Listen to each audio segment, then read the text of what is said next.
Iyolomlando esiwakhayo kulomuzi. Iyolomlando esiwakhayo kulomuzi. Sibambaneni webawethu wemaduku. Sugcineni amasiko ethu wemaduku. Sizishiyela misa. Aswagcineni amasiko ethu wemaduku. Thina swagcineni amasiko ethu wemaduku. Sizishiyela abantwana.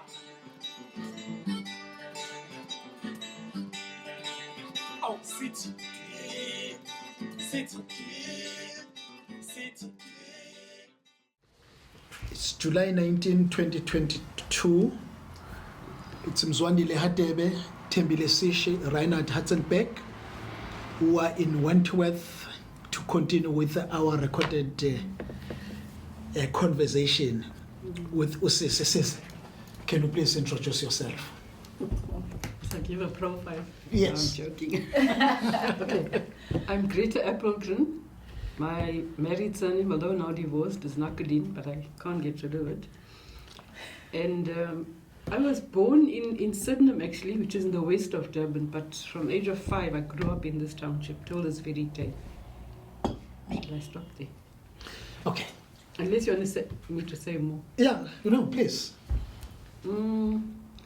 Okay, I come from a family of 12 children, 7 sisters. My parents grew up in the rural areas of Ngalo, High Flats, Richmond, Hebertine, from that inland to the south. And they speak fluent isiZulu. When they're angry, they can't even swear us in English. Swear us in isiZulu. And we just look blank, but we know we're in deep trouble because our facial expression alone will tell you. So, but this township has always been a poor township. It's about 70% working class, and it's still like that. And we were also poor, but we didn't even notice we are poor because everyone is like that. And yeah. Now, maybe let us begin by talking about this house. So, tell us about this house. Okay, this site where this whole Berg place is, it used to be, the South African Navy used to live here. All the, what do you call a soldier that's in the Navy? Because soldiers, those army guys, the ground level, those who work for the Navy are Sailors. They're like sailors or naval officers, whatever. But anyway, they all lived here with their families guarding the oil refinery. There's 2 actually. There's this big one, engine, that used to be called Mobil, I think, before. Yeah. Excuse me, owned by the British, but in today's world it's owned by a foreigner from, what's this country? Not Indonesia, Malaysia. But with some black BE shareholders. And then Sabrif is BP, and what's the other one? There's 2 oil companies that are in another oil refinery, just say about 3 kilometers that way. So they were guarding these refineries. Look, the ocean is just 3 kilometers from here. So you needed the Navy to protect these things from the ships coming in and bombing it from there.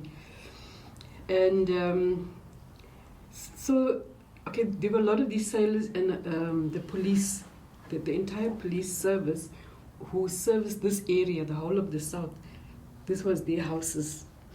But anyway, here now was their garages where they used to store their they called it Saracens those days, but we called them Caspers. Yes. These big, like riot kind of, yeah. So that is the history of this site that we are on. It used to be these naval guys. In fact, this whole township had all kinds of, still has them, but not many. And we grew up in this environment that this is actually a military base, an abandoned military base. An abandoned, like that's down the village there where my parents' home is. an abandoned police services, So the security services were here.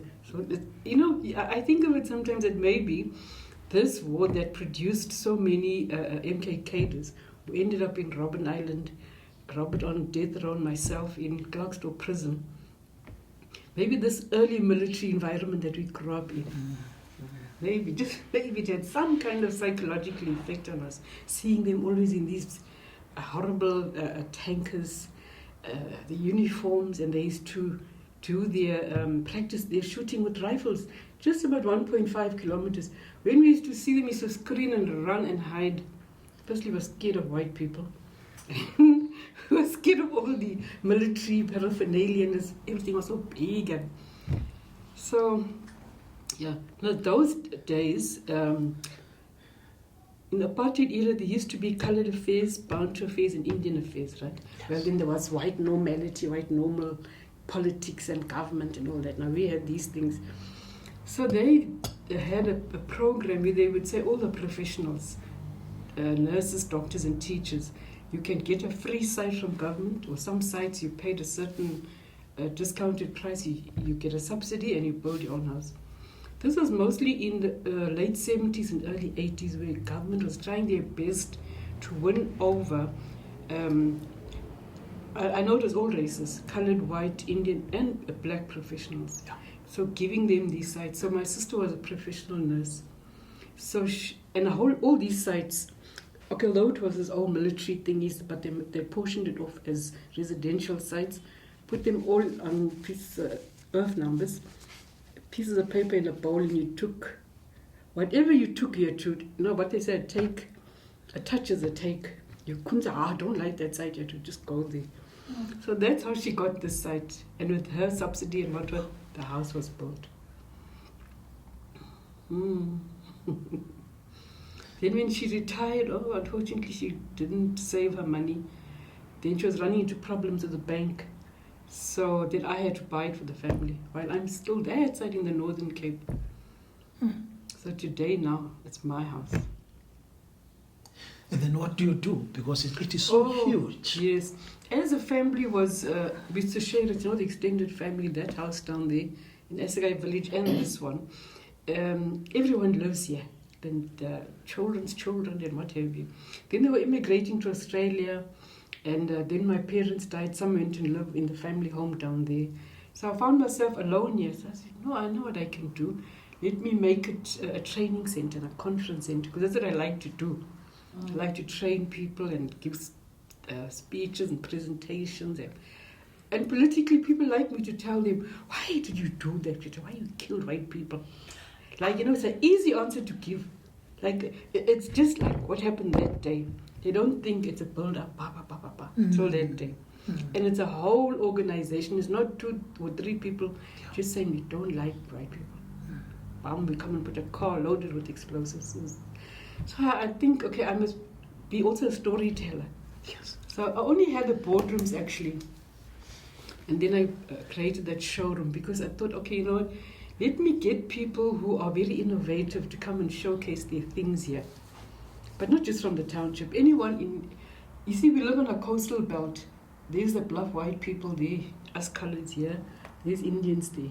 So it's Ward 66 and Ward 68. So that's why you see a showroom.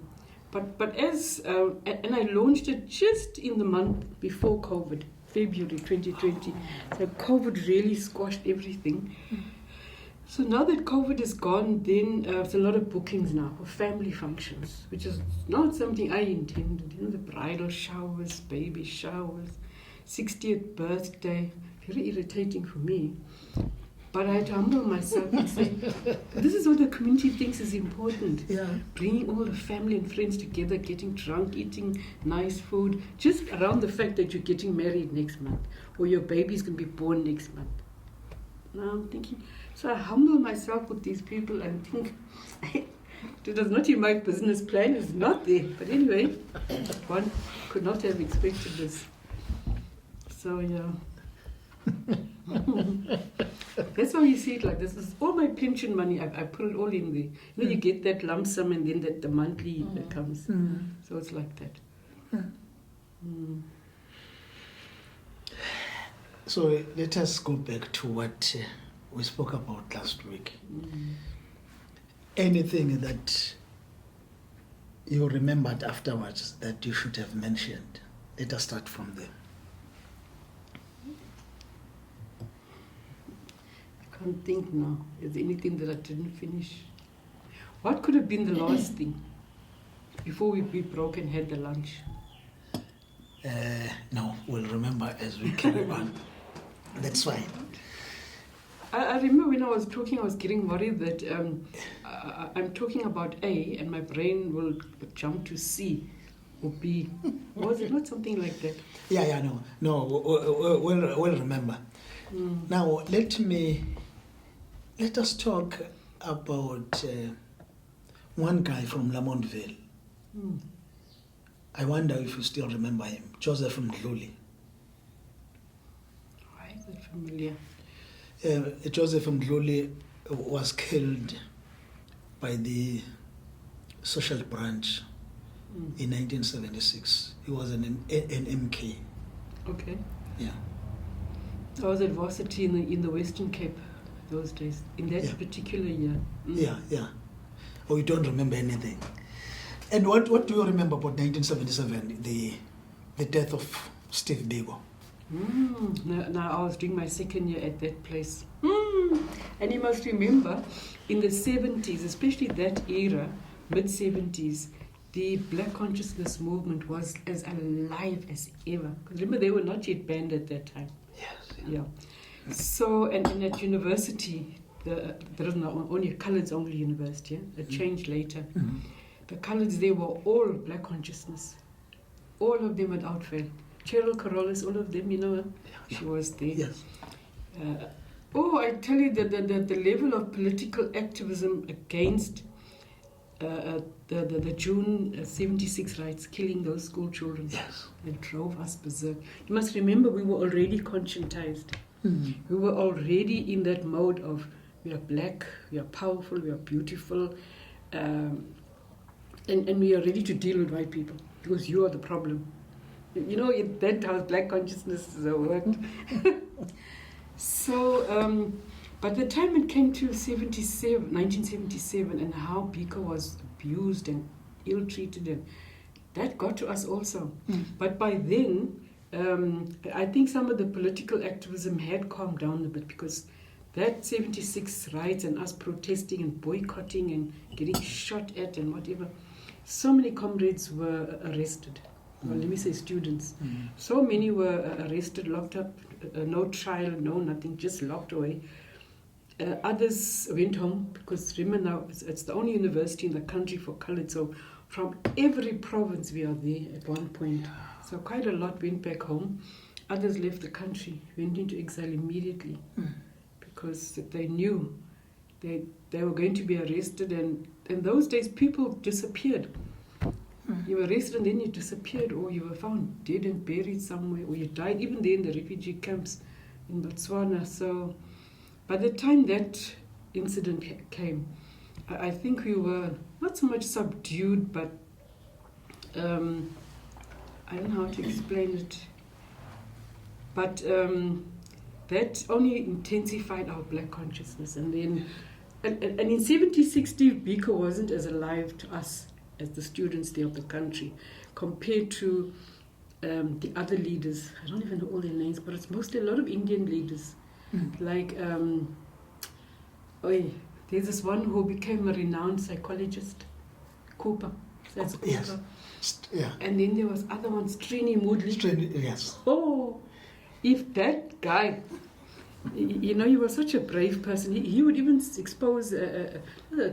but he would even criticize Nelson Mandela when they were there in Robben Island and say, no, you are too much of a gentleman.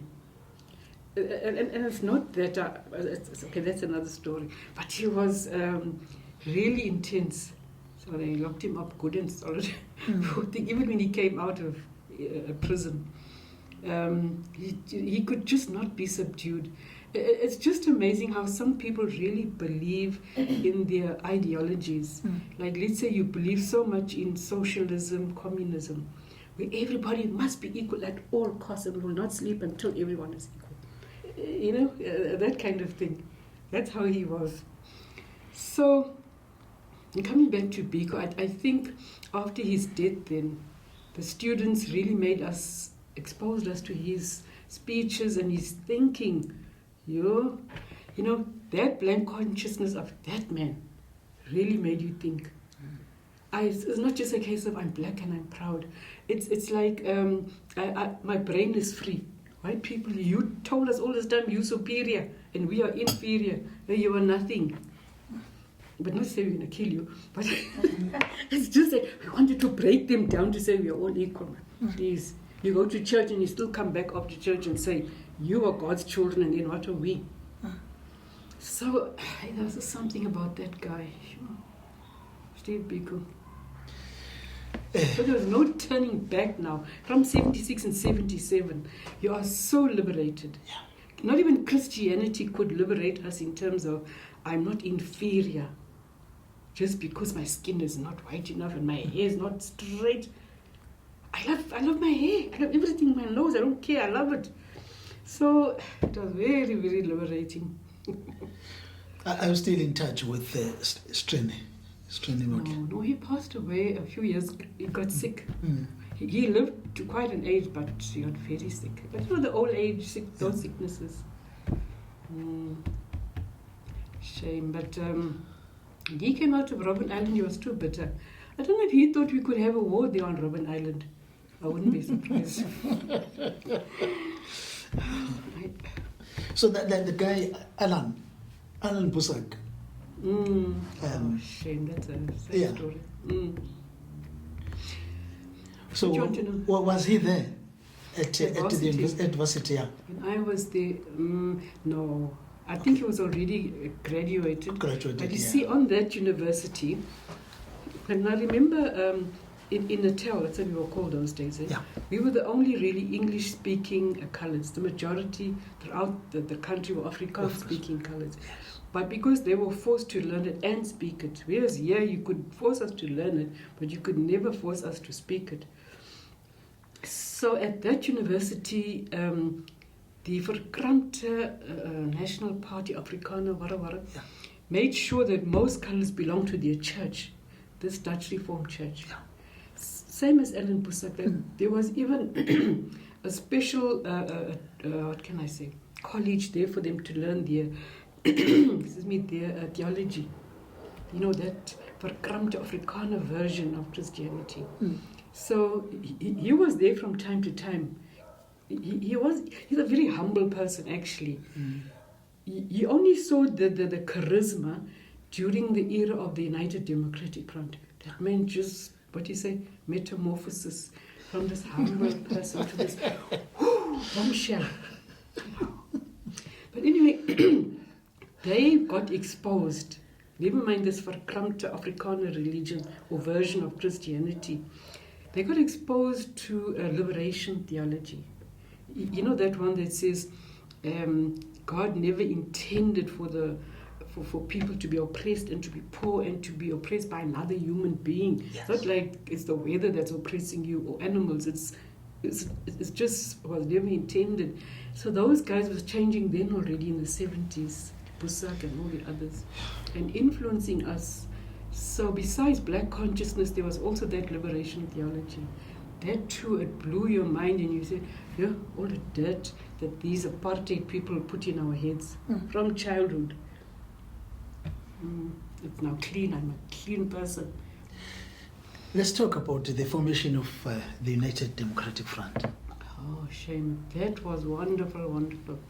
I don't even know who came with the idea. Was it him? Was it, what's this, Albertina Sisulu? God only knows. Or was it those students? Because remember, it started there in the Western Cape. I know the colours are dominant there. And the colours there were very militant. The majority were BC and black consciousness people. They were not ANC or any of the others. So, in 1983, I can't recall what could have happened in the country that decision was taken. The tricameral parliament. Oh yes, the year before. Yeah. Because that was 1984, those elections. No, I agree, it's partly that, but I think it's a little more than that. Because we just saw everyone getting in their cars and going down to Cape Town for this thing. And there was this coloured man now at the centre of it all. It's not normal, this is not usually the coloured people who are leading this thing. And plus it's one who came from this Dutch Reform conservative background. So it was a bit weird. But anyway, his speeches were very much like Martin Luther King. You know, the way he brought politics, socialism, Christianity, and it sounded so real. And those who hated, were scared, let's say then, of communism and socialism, that they could see that Christianity and capitalism, communism and socialism, there was some, what do you say, resonance? You know, there was some kind of links. Remember I was telling you how my mother believed exclusively when the Russian people rose up against the kings and queens and against the bishops and the what, and pulled out of power and brought communism in. It was because communism was intended to bring equality. So that was basically what he was saying. And the people were so, how can I say, inspired by this guy, Bosak. Very, very inspired. Wherever he went, and he came to Durban quite a lot. Wherever he came, the venues would be full. So it gave people a lot of courage. No, we can bring down this government. They are so powerful, they are so vicious, they are so brutal, but we can bring them down and have a government where all races are governing. Everybody is equal. Unfortunately, today we realize, this is not the case. Black people are now, this is now the coloured perspective, black people are now superior. It's the new superior race. And it's not the poor, it's this political elite that you would just say, if I can just take an AK-47 and shoot all those who never rose up in the ANC. In the ranks, yes. Yeah. Well, I won't say in the ranks, but more in the thinking. They just come from nowhere and saw an opportunity. You know, like a real criminal. I mean, those guys that I have met here in KZN, there in the Western Cape I worked, and in the Northern Cape I worked. Even in the Eastern Cape, and it's all races. Even white people who come there claiming to be ANC people. Just look at them, you listen to them, you watch their behavior, you realize, these people are here for their own benefit. They are never going to take the poor along with us. We are never going to turn this country around. Where everyone benefits and so on. So, but anyway, those speeches of this guy, Bosak, and then the others who were always with him, like Albertina Sisulu, even Trevor Manuel was very young that time. And I think those three, well, I mean, there were a lot of others, but those three really changed our mindset and got us set on a non-violent path to bring down apartheid. And we really thought we could do it at that time non-violently. We'll discover later. White people are so stubborn. Cannot get through to them in their head, cannot get through to them in their heart. What else can we do? Get through to them in their pocket. But that time it was only economic sabotage. We never thought that in mid-80s, I think it was 1985, you can correct me, that Mokgoro conference in, was it Zambia? Yeah. Where our president, the late Oliver Tambo, said, if the security forces of the apartheid government can go into black and coloured townships and kill children, then we can also lower ourselves and attack soft targets. So that's how you saw we were doing the economic sabotage, and unfortunately, we were going there. You come into the supermarket, you got a lot of money, you don't give a damn about the others. So you remember there were small bombs here in the supermarkets. But at that time, we were still phoning to say, there's a bomb there. So you have time to go and, what do you say? Before it detonates, you undo it. I don't know what you call it, to undo it, whatever. So, but now, what the ANC needed, by phoning first, This took panic and pandemonium when the manager has to announce, hey, there's a bomb threat, can everyone please leave? Or who leaves quietly? So, and until the depth of 1985 and 1986, remember the two biggest economic partners of South Africa, America and Britain, they took cabinet decisions to say we will intensify the economic sanctions. So obviously this country really panicked. They didn't care who else was giving them sanctions, but when those two brother countries of theirs, that was too late. The soft targets now meant going to bomb the houses of what they call collaborators. Yeah, so like someone who agrees to be a mayor of a certain area, or like these teachers who in their spare time worked with the municipality or the Durban City Council then to have development in the coloured areas, but very limited. So we ended up bombing their houses and bombing the schools. And bombing our schools because they're not genuine schools. They're just prefab buildings. So that was a very difficult time for everyone. Yes, economic sanctions affecting white people in particular, but us also. I mean, all other races were affected. You lost your job, you lost your little small business. Knowing that we are going to be killing you, just like you kill us. Someone is going to have to come and kill you. So that was not nice, but it had to be done. A terrible, terrible time. 1985, 86, and maybe up to 1987. State of emergency. I think those years, or maybe I should say from 1985 to 1991, those are the years of really pushing apartheid. Remember, we had that 5 strategies to destroy apartheid. For me, when de Klerk and those other members of white parliament signed those documents abolishing all those apartheid laws one by one, the Population Registration Act that did racial classification, which the ANC unfortunately is still doing, and yet this act is abolished. That really hurts. I mean, it hurts me deeply. Then it was that prohibition of mixed marriages act, all those disgusting racial acts which did not exist anywhere in the world anymore. But this little corner of the world that's here. So, it was a very, very painful time. Very painful, sure. That's when a young person like you guys now, when you say, why must I be grateful for what you did to destroy apartheid? That took what, when white people first came here, the Dutch and then the cruel English came here, that's what, more than 350 years of fighting and losing, then winning a little bit. Then that final push was so horrible. So I said to myself, there is no other country in the world where a young person, black or white, will say, I don't want to be grateful. Why must I say thank you? We never asked you to say thank you. We don't even want you to be grateful. Just pick up from where we left off and rebuild a country. Yes, it's in ruins now. But sure, it was a terrible time. Now, how did you organize yourselves here as MK operatives?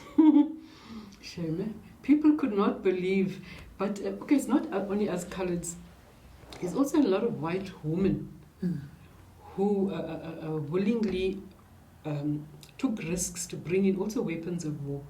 Remember in the last interview I explained how, with the racist stereotypes thinking that black soldiers and black security forces had, that only black people are suffering, therefore only black people who will bring arms into the country will blow up here and blow up there. Whereas here's the coloureds coming through any border post, Botswana, Swaziland, Lesotho, bringing in weapons of war.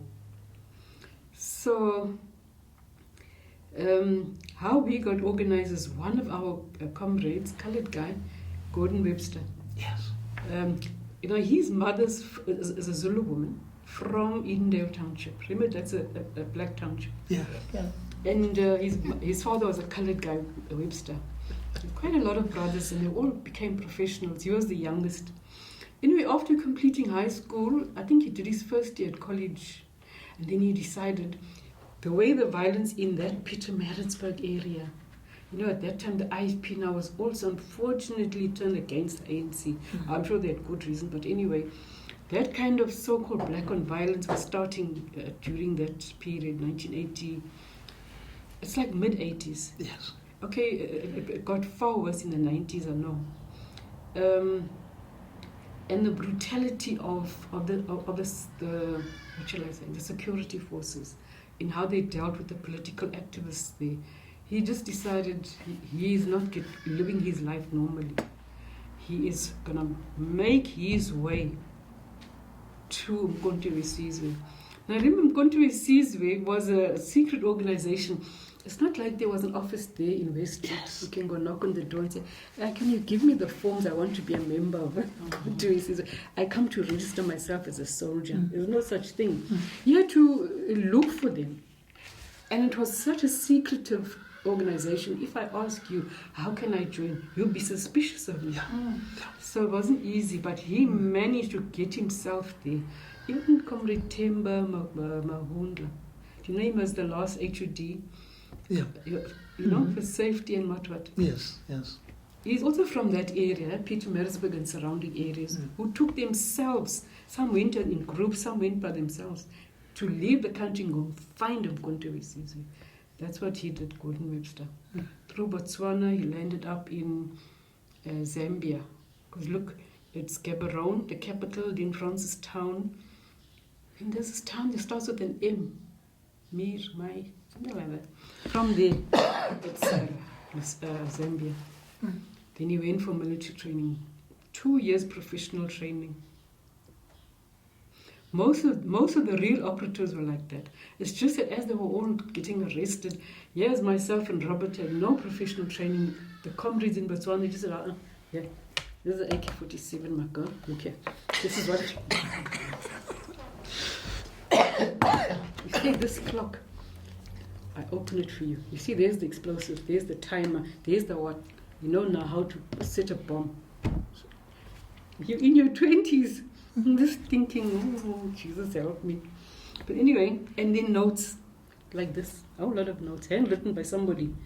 So you can understand all the chemical composition that's in this explosive. Nitrogen, blah, blah, blah. Like that.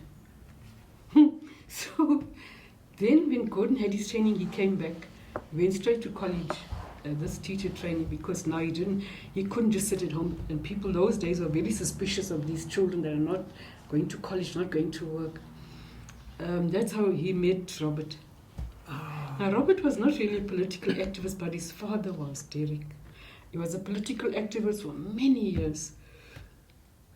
Now also some racism in his family, because his father was a white guy, Jewish. No, his mother was Jewish. But anyway, and he was born out dark-skinned, so he endured a lot of racism. So Gordon Webster recruited Robert, and then Robert recruited me. And then we started recruiting people from the area.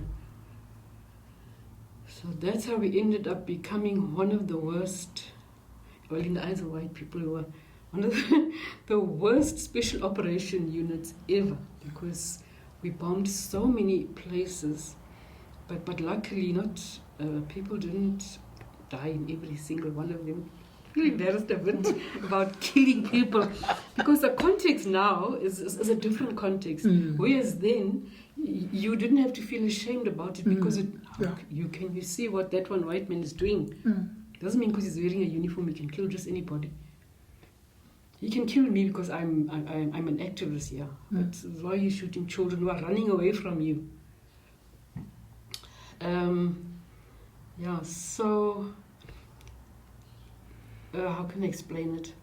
That unit, it consisted of us coloreds from this township. I think it was about 7 or 8 of us. Then Gordon and another comrade from Edendale. I don't know where exactly his family lived, because now you couldn't have a colored family with colored names and colored ID living in the black township. So I'm not sure which part of Pietermaritzburg they actually grew up in. And then there were comrades from Laudium, Indian comrades, part of that unit. Look, we were physically not in the same part of the country, but there were all these links, and Shoshongove township. And all those comrades I met, Shay, Sotho and Tswana speaking, they were such humble guys. When you look at them and you listen, you cannot believe this humble human being is actually a trained guerrilla fighter. He's like a professional soldier, actually. And he knows he has to kill people. And you look at him and you think, just look at this wonderful human being. So peaceful, so gentle. But in his mind, he knows what he has to do and he will do it. And, the one from Laudium, there are those Indians who believe in Mahatma Gandhi's philosophy of passive resistance. And then there are those who say, And then there are those who are Muslim, they're Indian, or they're classified Indian by the apartheid government, but their religion is Islam. Now, parts of Islam also have an interpretation of fighting injustice at all costs. Yeah. The holy wars and all that sort of thing, the jihad. So this guy, this Muslim guy, he was like our kingpin or ring master or whatever one calls it. And yeah, we were all over the country. That guy was tough. He was like, how can I say? I don't know how to describe him. But he was a man who, it's like he feared nothing and nobody. That even to sit in his presence there in the motels, those motels, rooms of Botswana in Gaborone, I wasn't scared of him, but I would think, this poor human being here, I'm sure he was an ordinary child, an ordinary teenager. And look at him today. He's like a killing machine. He knows what has to be done. Economic sabotages, yeah? These are the soft targets that are there. Now, I'm a social worker by profession. I studied psychology. So I am listening to them and I am thinking, oh, what a pity. We have to lower ourselves to this level. Because that's what you feel like when you are engaging in violent acts. You feel degraded yourself. I know people who say, you're a hero, you're a revolutionary, you're glorious. And so, it's nice to say that. And put it on paper. Go now and do it, actually. Drive through that blockade there with these Kalashnikov rifles in that caravan that you're pulling. Never mind, it's banged down with nails in those boxes. But you don't feel good. You only feel, I have to do it. It's the only way to stop these white people from hurting us, killing us. So many years of doing that and they've gotten away with it. It's not revenge or retribution. I want to stop them by all means necessary. So now I sit there with these other members of the Special Operations Unit, and at one time we had to go into a safe house because there were threats that the Defence Force, South Africa's Defence Force, are coming to bomb certain safe houses. Not safe houses, but certain places where comrades lived. We had safe houses, but this one in particular, I don't know how they knew. The security forces didn't know it. So Robert and I had to go and live there in Gaborone. And there were a lot of other comrades there coming for to be safe for a while. That's where I met these guys who bombed the what do you call this, in Church Street? The Church Street bombing. That entire military officers, all the big guys were the ones who made those cruel decisions. And I looked at them and they were young. I mean, I was 27 or 28 round about that time. And I think they were in their, like Robert's age, early 20s. So, no, I would say a little bit older than Robert. Robert was only about 21, 22. They could have been about 25. Tall, one was so tall, handsome, well-built. I'm thinking, shame. This man could have been married by now with children. But he can't live a normal life because this is what he has to do. If you don't do it, if I don't do it, who's going to do it? So all of them looked like perfectly normal guys. They were all on the run, living in hiding. I'm not from there. Where were they going? It was painful. Now, where did you store these, I will call them tools? You brought in the tools, and then what about the storage? You mean when we came into the country? Yes. No, just down here. You see, it's also old military buildings of the South African Naval Force. It's buildings that are like looks like barracks. Okay. You know, this kind of structure that's long rows of buildings, and there's each one is like a little warehouse almost. And then after the Navy moved out, then the colored people took it over to run their businesses, like a little bit of welding, big fixing cars, like that. It's a little bit more sophisticated now. So we started in the ceiling. Just remove the panels, put it in there, close the ceilings up as if it was never opened. So, yeah. But remember, the police didn't suspect us, so they never thought to come and search the McBride's place. When we were arrested and they were asking, where are these things that you brought into the country? So you tell them lies until they go and fetch Robert's mother. Go and arrest Robert's mother and Robert's sister. So you see, I warned you, if you don't tell us where these things are, your mother and your sister will die here. It was terrible. Yeah. When someone says, I'll fetch your 3-year-old nephew and I'll hold him out the window. You take too long to talk, I'll drop him. Where's the window? On the 13th floor. Oh, terrible. So that's where we hid it.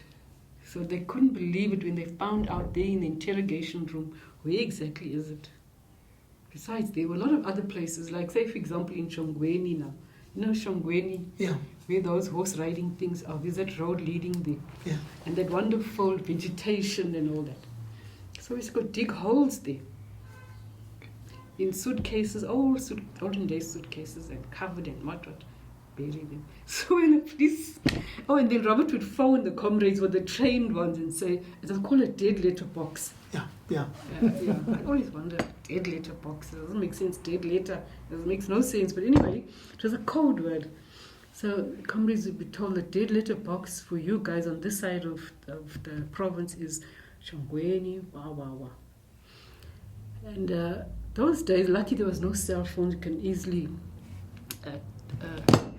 tap into But even the telecom lines, because you only had the phone lines, we always used to think that every phone is bugged. But when I was there in the interrogation rooms, this guy said to me, you know what, you're going to have to tell us everything because we never bugged everybody. Where was the money going to come from? And I realized that practically, so they didn't bug every single comrade's phone. We just feared that they did it. They never had enough budget to do it. So they would be found and they would be told that's where it is. So they would go and fetch it and use it when they need to. So when we were there in the interrogation rooms and the police unearthed, after we told them where exactly, from the road X, you walk so many meters in. They could not believe how much was brought in. Okay, besides brought in by us, but brought in by other comrades. How could they not have known? I could not believe it. But you think you are so superior, even in your thinking about us. Your stereotypes alone weakened you. Now, were you involved in in the distribution, like physical distribution of this? No, remember, we never even saw these comrades. Yeah. We were never allowed to see each other. Yes, that's why it's called a dead letter box, I suppose. We go and bury it there. It's myself, but I'm driving the getaway car. Yeah. I go drop you off there. All the weapons are in the car. Only two of them. They have to dig, and then I can't now stay there because it's in the middle of nowhere there in Shongweni. So I have to drive around. I'm terrified. I remember once I came to a spot where it was a dirt road, and I could, from the lights of the car, I can see there's a lot of cows here. Where the hell have I come to? And they suddenly just walk in front of me like that. And then I stopped the car. Then I could hear the sound of a river. You know, river water, how it's rushing sort of. Oh my God. If these cows did not come like this and I carried on driving, I wonder. I would either have come to all the mud first and then. So it was terrifying. Now, driving back, you'll still continue driving. Well, I have to keep going there now to check out they finished, because you can't phone now to say, all right, we are finished, Yes. come here. So I have to keep going there to that spot. See, they're still not standing on the road now. I must go another direction and carry on till eventually I come back. All right, there they are. Then they'll still shout at me, how long are we waiting for you? And then I'm not supposed to wait here. I've been in dangerous places, man. I nearly died. So, yeah. So we never saw the people who had to come and take it and use it. Yeah, it didn't work like that. Yeah, in case you break down. You must not be able to expose others here. But you were mentioning you phoned people. Is there any information maybe about how the coordination? I know it was disconnected, but maybe any logistical information? They would just be told, but well, I wasn't the one to phone them. Only Robert had the contact details, right? And even if the one you phone, it may not necessarily be the what can I say, the operative, a trained operative. It's a key person who you will phone and he will tell the others now verbally. You know? Because remember, we were suspicious of the phone, so you'd say very little. Yeah. And speak, as I say, in codes. So now that person would come and take it and then distribute it. Yeah, but that was also scary, because now what if it's falling in the wrong hands? What if they don't use it for the right purpose? So that's very high risk. Then when you come back home, you'll act as if nothing happened. Yes, I get dressed the next morning, I have a shower. Remember, I was a social worker and very fashionable woman. And the 80s we used to wear, see, the miniskirts were out of fashion. And now it was longer, just there by the knee. So I'll be my glamorous self the next day. I totally blocked out of my mind what we had to do last night. I'm here to see people who are suffering. Parents died, they are orphans. I've got orphans to take care of. I must write reports, I must go to the children's court. My brain is totally focused on that. You know, I lived at the bottom, what's called Asigai village, and I was still living with my parents then. And the place where I worked was, say, about 3 k's or 2.5 k's to this way, to the left, sort of. And now, one fine day, Robert is carrying, I think it's called a duffel bag or a sports bag. You know, these big sports bags you go to the gym with. Now and he's got not AK-47, the Kalashnikov, some rifles in there. I don't know why he had to transport them in this bag. He never had a car. I mean, I had an old car, but he took the normal taxi. Yeah, from I don't know where he was coming from. And then he decided, no, he'll get off there where I work. And he knew I leave at 4. So he got there, say about 3:45 or so. And he says to me, hey, you and I will have to walk home now. It's about 2.5 to 3 kilometers from that end. Well, not here, because his house is just here. No, I said, all right, fine, because look, it looks like a soccer bag. Who's going to think there's rifles in there? And they're dismantled. You know how you take a rifle apart. Anyway, as you're walking now, even that route is a political route, because of that experience. So many comrades and friends, you meet them along the way. Oh, Greta, wait, I want to just tell you something. You think, oh God, what did they ask to see? What's in the bag? How would we say no? Hey, then he has to put the bag down because it's heavy. So we are talking to them, carry on. Then you can, Robert, wait there, come now, man, come. It's a very long road with houses on either side. So these are school friends and soccer friends. What a trip that was, knowing and trying not to look guilty that you are carrying these things. Weapons of war, taking it across the township, on foot. Till we got the other side. It was torture. Mental torture. Exactly. My question, after all this, your I wouldn't say your childhood, but your past, which is your reality. Did it change your soft side, like the psychological effects you have, or maybe you've recovered from it, but it changed the soft you and became harder when you look at your life, like in the past, the decision you made? Harder now or harder when I came out of prison? Or are you talking about now? Do I feel hard? Even from then till now, like maybe you were harder before, but you've changed, like you've healed, you've recovered. Oh.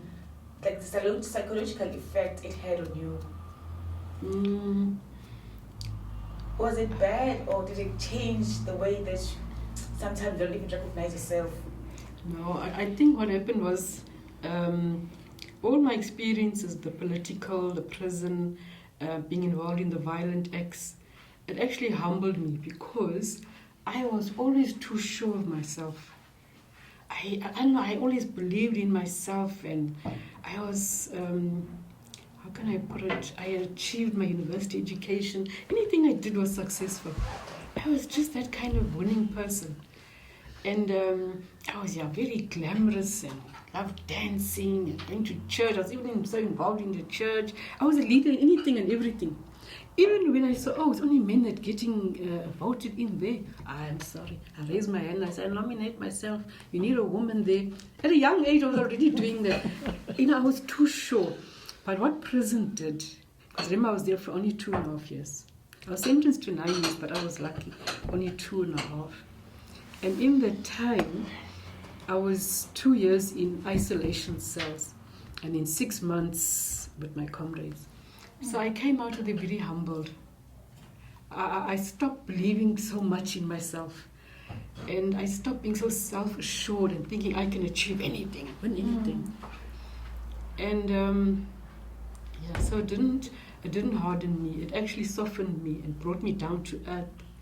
But I think also the conflict between myself and one of my comrades, I learned to be humble there because this woman, she had been in prison, but she left the country to go for military training at the age of 16. Well, she was one of those Soweto comrades, right? Although her home was Zanin, that's where she grew up, but she was there, 16, went for military training, came back at the age of 18, immediately into economic sabotage, a small supermarket, just that, and then she was arrested.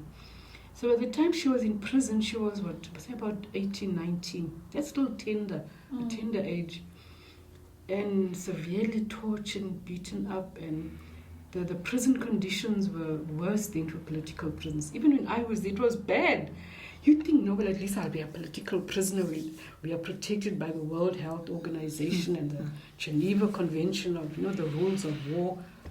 I think the non-political treated better than us. So I always feel sorry for when she's psychologically abusing me and she's being horrible towards me, that I can't fight back, because normally I fight back. If you attack me, I retaliate.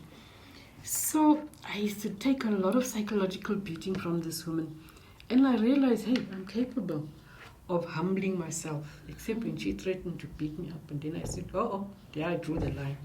If you touch me, I'll break every bone in your body.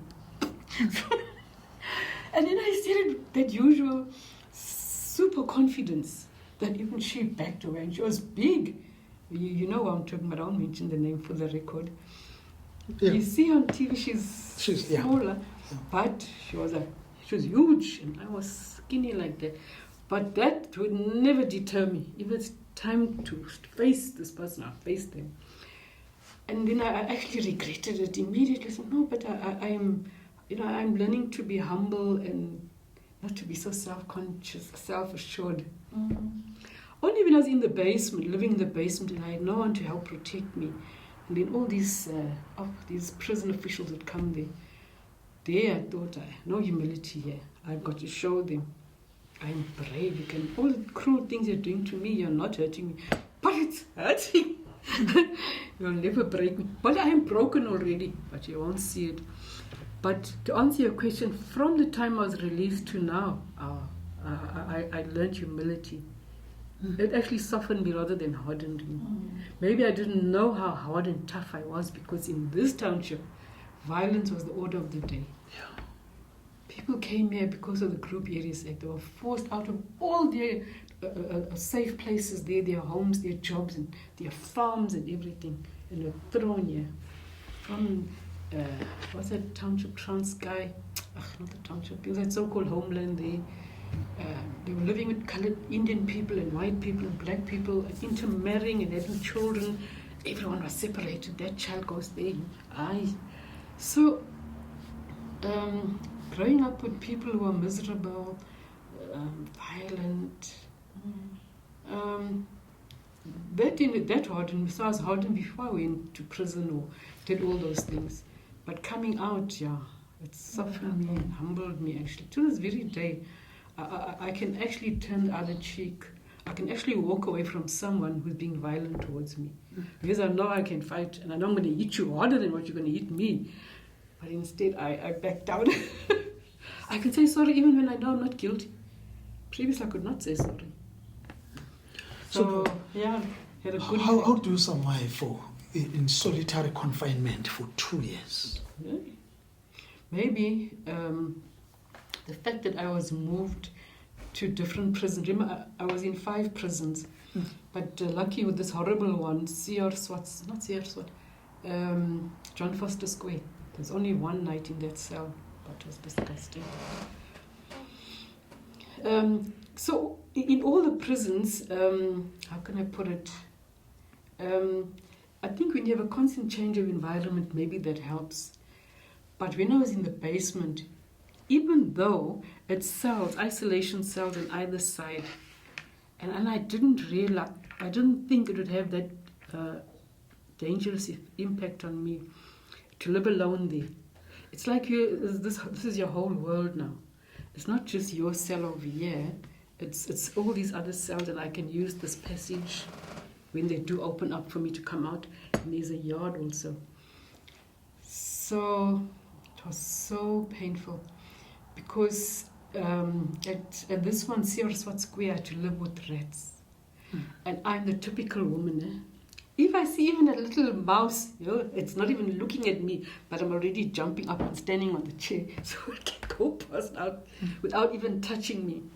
That thing of rats and disease and germs, I had to live with them. When I'm eating my food, they're standing right over my feet, but now here in front.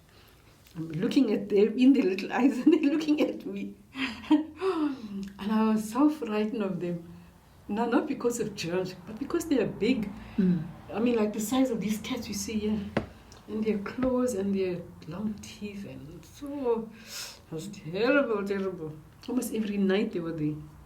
And I tell myself, no, it's not a rat, it's not a rodent, it's not a filth and disease. It's a snake, because I'm not scared of snakes and spiders. I even tell myself it's a crocodile. It's a reptile. Phew. And there's no one to help me.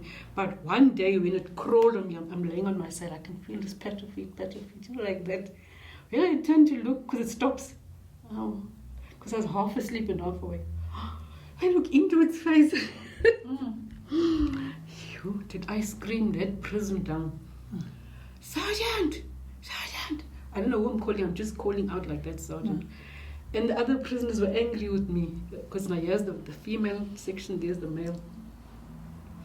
And those men are swearing me, why are you calling the police? Then I climb onto the toilet and I put my mouth there by the window, because the window's mesh. And I tell them, I said, no, but the rats also here. They crawl on us when we're sleeping. We don't scream for the police. Why are you calling the police? I said, no, I can't, please. Then they all start screaming with me now. They're screaming Poisa. I'm screaming Sergeant. Then I also said, oh, Poisa, I remember now, it means police. So the whole prison screaming Poisa. So that was wonderful to think, yes, I'm alone here, but I've got help next door. So, but other than that, the cells were very small. That was the dangerous part. You see this toilet over here, Yeah. it's a little bit bigger than that one. Now that cell was just, say from where that line of that toilet door is, that first line up to where the sink ends, going that way. It was so small. Now I think that was the dangerous part because you're living in a very, very confined space. It's like as if I must believe I'm a dangerous person. And that used to degrade me when I used to think like that because of the way they are locking me up and 23 hours a day, 30 minutes out in the morning and the afternoon. So psychologically, they are very, very dangerous. That's why in the last interview I said to you, it took me 2 years to get my mind out of these confined spaces and this total isolation. Were you tortured? Were you tortured? But in the at Sears Swartsky when we were arrested. Oh, now you see, I always laugh about it, but only recently. This thing, remember I said when I was arrested, I was wearing high heels and a dress. If I could have known they were going to arrest me, I was going to put a tracksuit on and trackies, or I would go barefoot. So now I ended up torturing myself because now these shoes, and it's closed shoes. So the torture was bad, but for me, I always tell myself that I was lucky. Other comrades went through worse things than that. Till this very day, like you see, they were punched here in the ear, so the eardrums were buggered.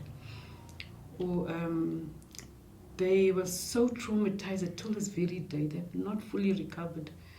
Now for myself, I think what I went through, yes, it was scary. Like say, for example, that thing of putting the plastic bag. But now, you know, the funny thing about the plastic bag, the shopping bag, you know, like a Checkers or something. This little interrogation room is also a very tiny room. It's a desk, and then he opens this drawer, and then he takes all his packets out. He looks at which is, I suppose, the most suitable to suffocate Apelgren with. Just pick and play, Checkers, Spars. I'm thinking, what is he doing with these packets? The whole drawer's full. He's going to put it on me. The one puts the chair and ties it, and he stands here with it, and the other one is holding my hands behind my back. Now that didn't scare me because I said, they will never kill me. They will never leave it too long because they need me to testify, or they need me to do this or that. Until they went over the limit. I told you about that. How I found myself on the floor. So I think that part was dangerous. Not the suffocation, but the point of leaving it on for too long that now my body just, boom. You know, the lack of oxygen to the brain. That's when I said, God really loved me. And then now when I come up, I look on the floor, I'm wondering, why am I on the floor? And I end up interrogating my two torturers. Why am I on the floor now? I was standing all along. They're frightened to answer. The one is biting his lips. I mean, his nails. And the other one is just like as if a dead person woke up from the dead. So that was dangerous. But no, there's no long-term effects on me. I just remind myself they were doing their job. It's their job to torture us because we don't want to cooperate. We don't want to make it easy for them. But that was arrogance. You see, I was still young and too sure of myself. Whereas if you arrest me now, I'm not going to wait till you torture me. I will tell you the truth. Yes, it's me. I did it. And this is how I did it. Finish it. Now let's go to court and send me to prison. But my youth and my overconfidence and it blocked me. Whereas my humility that I've learned, I will surrender very easily. Yeah. Yes. God really loves me. If now you happen to meet those folks that tortured you, what will you say to them? Actually, the one that was doing that suffocation and strangling me and doing all those things, he was only English speaking. He was the worst of the lot. Imagine that you think the Afrikaners are the worst, and he was just a little taller than me.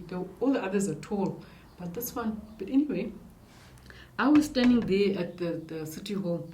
Do you remember the day that this guy from the Afrikaner Weerstand, how do you call it?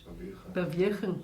What's that leader's name again? Eugene Terreblanche. Yeah. Remember they were having some special parade there on, if you're coming down this way at Smith Street, and they were coming to have some meeting, whatever, and sort of a demonstration, a protest demonstration there on the steps of the city hall. Now he was on that horse. Do you remember that story when he fell off his horse? Yes. It's not that he fell off the horse. You know, if you're coming off a tarred road, and you have to, let's say your horse now, you know what those steel thingies that are under there, the hooves, yeah? Immediately how can I say, the surface is those old interlocking bricks. Cobblestones, Yeah, cobblestones like it. And it's that type, it's like, almost looks like clay, and it's black. And I don't know if they put polish on that damn thing, but the horse slipped. I was standing right there, I saw with my own eyes how the hooves went shoop, and then he struggled, but still boom, he fell. Now anyway, I'm there watching all this thing. Here comes my torturer, the short English speaking one. I'm just looking, there's so-and-so. I won't say his surname. And when I see him, I can see, he gets a shock also, his eyes are just so big.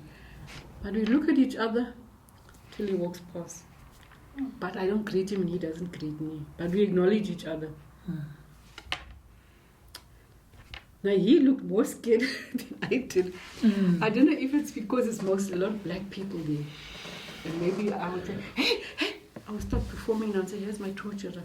Let's beat him up or something. Obviously I wouldn't do that, but the expression on his face, I could see how scared he was. And how did you feel? I felt a little bit scared actually. But not that he would hurt me in front of all those people. But to think, here's the one who nearly killed me, although probably by accident, by leaving that bag too long over my head. Then when he walked past, my heart is beating. You know, it's not anxiety, it's shock. I never thought I'd ever see him. But I did hear from a friend of mine, how we comrades talk, that particular guy was demoted from the security forces. Okay. Because he failed to successfully get everything out of me. And he was sent to work at the harbour. The security at the harbour. So I felt bad for him, shame to get demoted. No, we can mention his name. It's fine because this is, with history. History's good and bad. Sure. Yeah. I don't want to mention his name. I don't know his first name, but his surname I will never forget it. Yeah. That's for sure. Okay. But no. I can mention those other big guys. I don't care. Yeah. But this, he was a junior official. A warrant officer is like is equal to a level in government. I think level, not 9, level 8. Okay. Very junior. And the sergeant is probably equal to only a level 7. So they left 2 juniors to do the worst things. On instruction.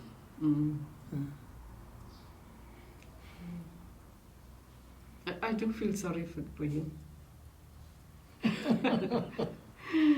I mean, I made things difficult for him. Although he hurt me. Gosh. But you see, I can forget and forgive a lot of the torture except that one.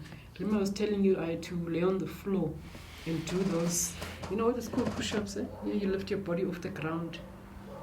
And then I had to do 5 fingers and then 3 and then 2.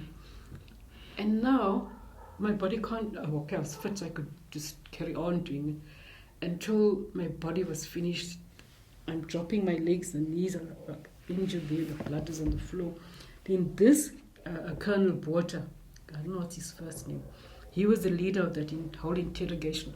I think of most of us on that floor. He tramps me now on my legs, the back of my leg. let's say this is the back. He's tramping me with his boot. That part, I don't think I can forgive him for.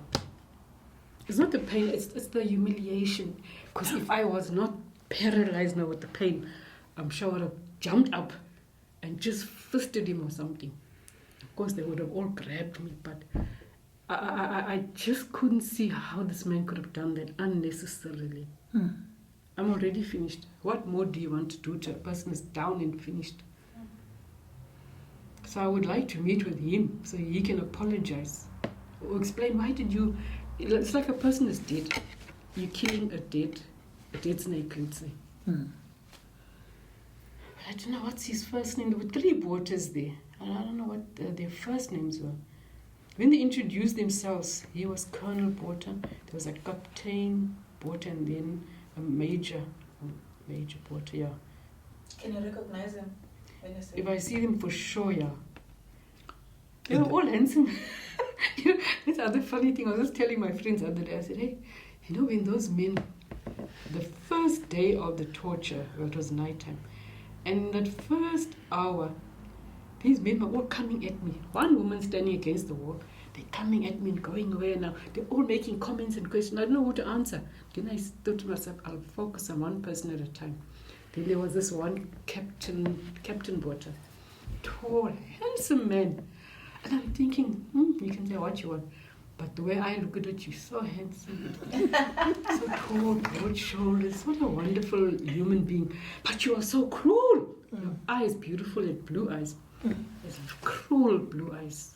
It's that cold-blooded look that I saw in him. I thought, oh my God, who raised you that today look at you, how you are. So it helped me to distract because I was panicking. My anxiety level was so high. So I'm looking like that at them. And then I started to pray, Our Father, what in heaven. So they're screaming and shouting at me and I'm praying. They can't hear me because I'm praying silently. But I'm looking at them. Whoever comes and stand here in front of me, I look at him in his eyes because I'm so scared now what the others are going to do and what he's going to do. But it helped me to calm down. Just look at this one until he goes away and another one comes in front. Now when you're a woman too, you don't want a man to stand right here. God. I don't think they treated me as a woman. I suppose they were concerned as just another terrorist. Yeah.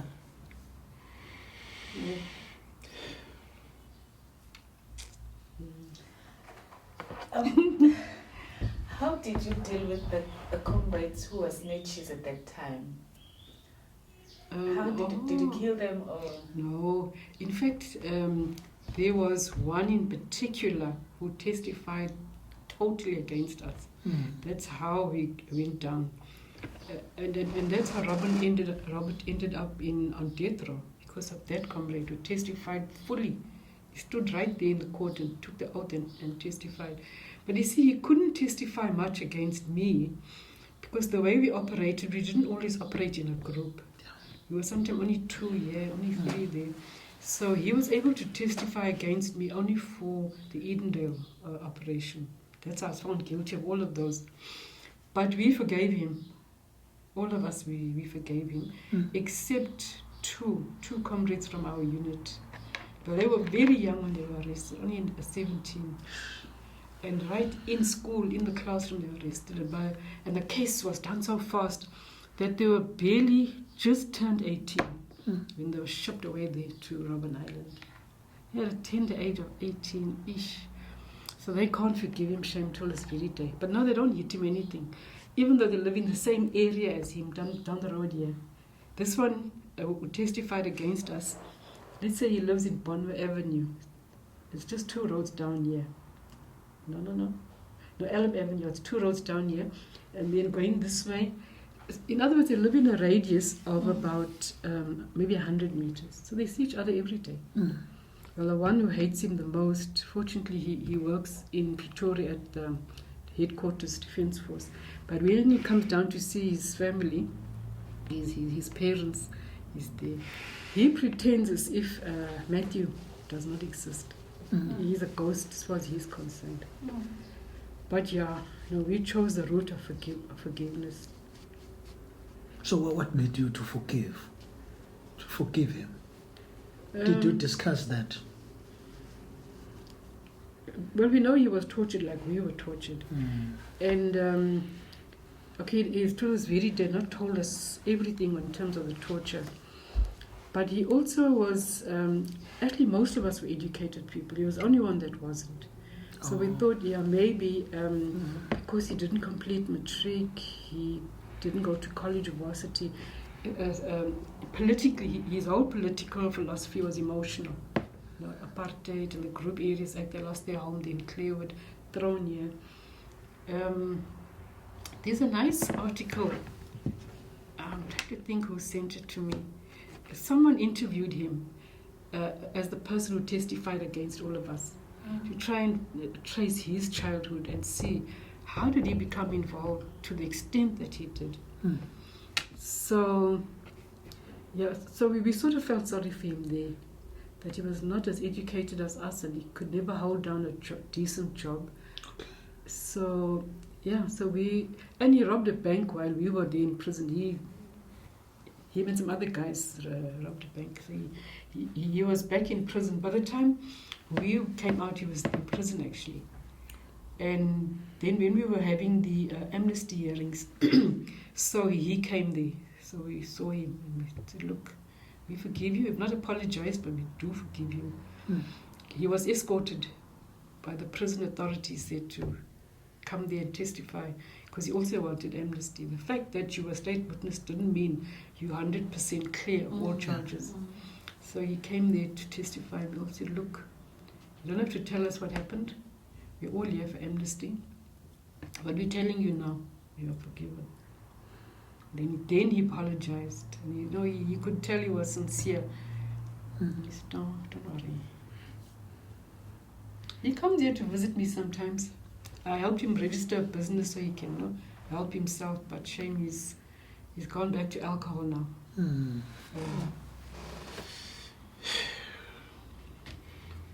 Do you think that in future he will agree for us to record him? Yeah, all of us. In fact, from the time we were released from prison, so many people have been interviewing us. Okay, then we were scared to talk, but because it's still apartheid era. So he's used to it now. Okay. Let me see. I think it's this woman, Lorraine, who does a lot of writing. She's always interviewing people.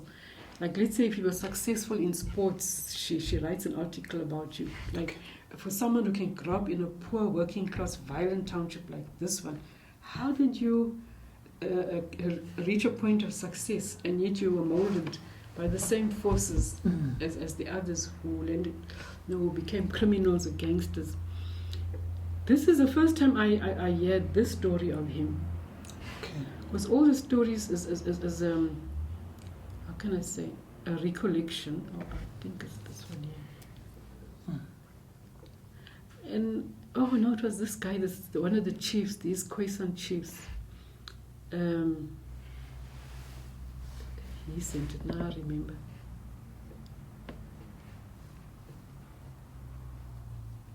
Oh yeah, I don't know who wrote it though, but this person sent it to him and he sent it to me. It says Matthew Lokodia, the forsaken Kader.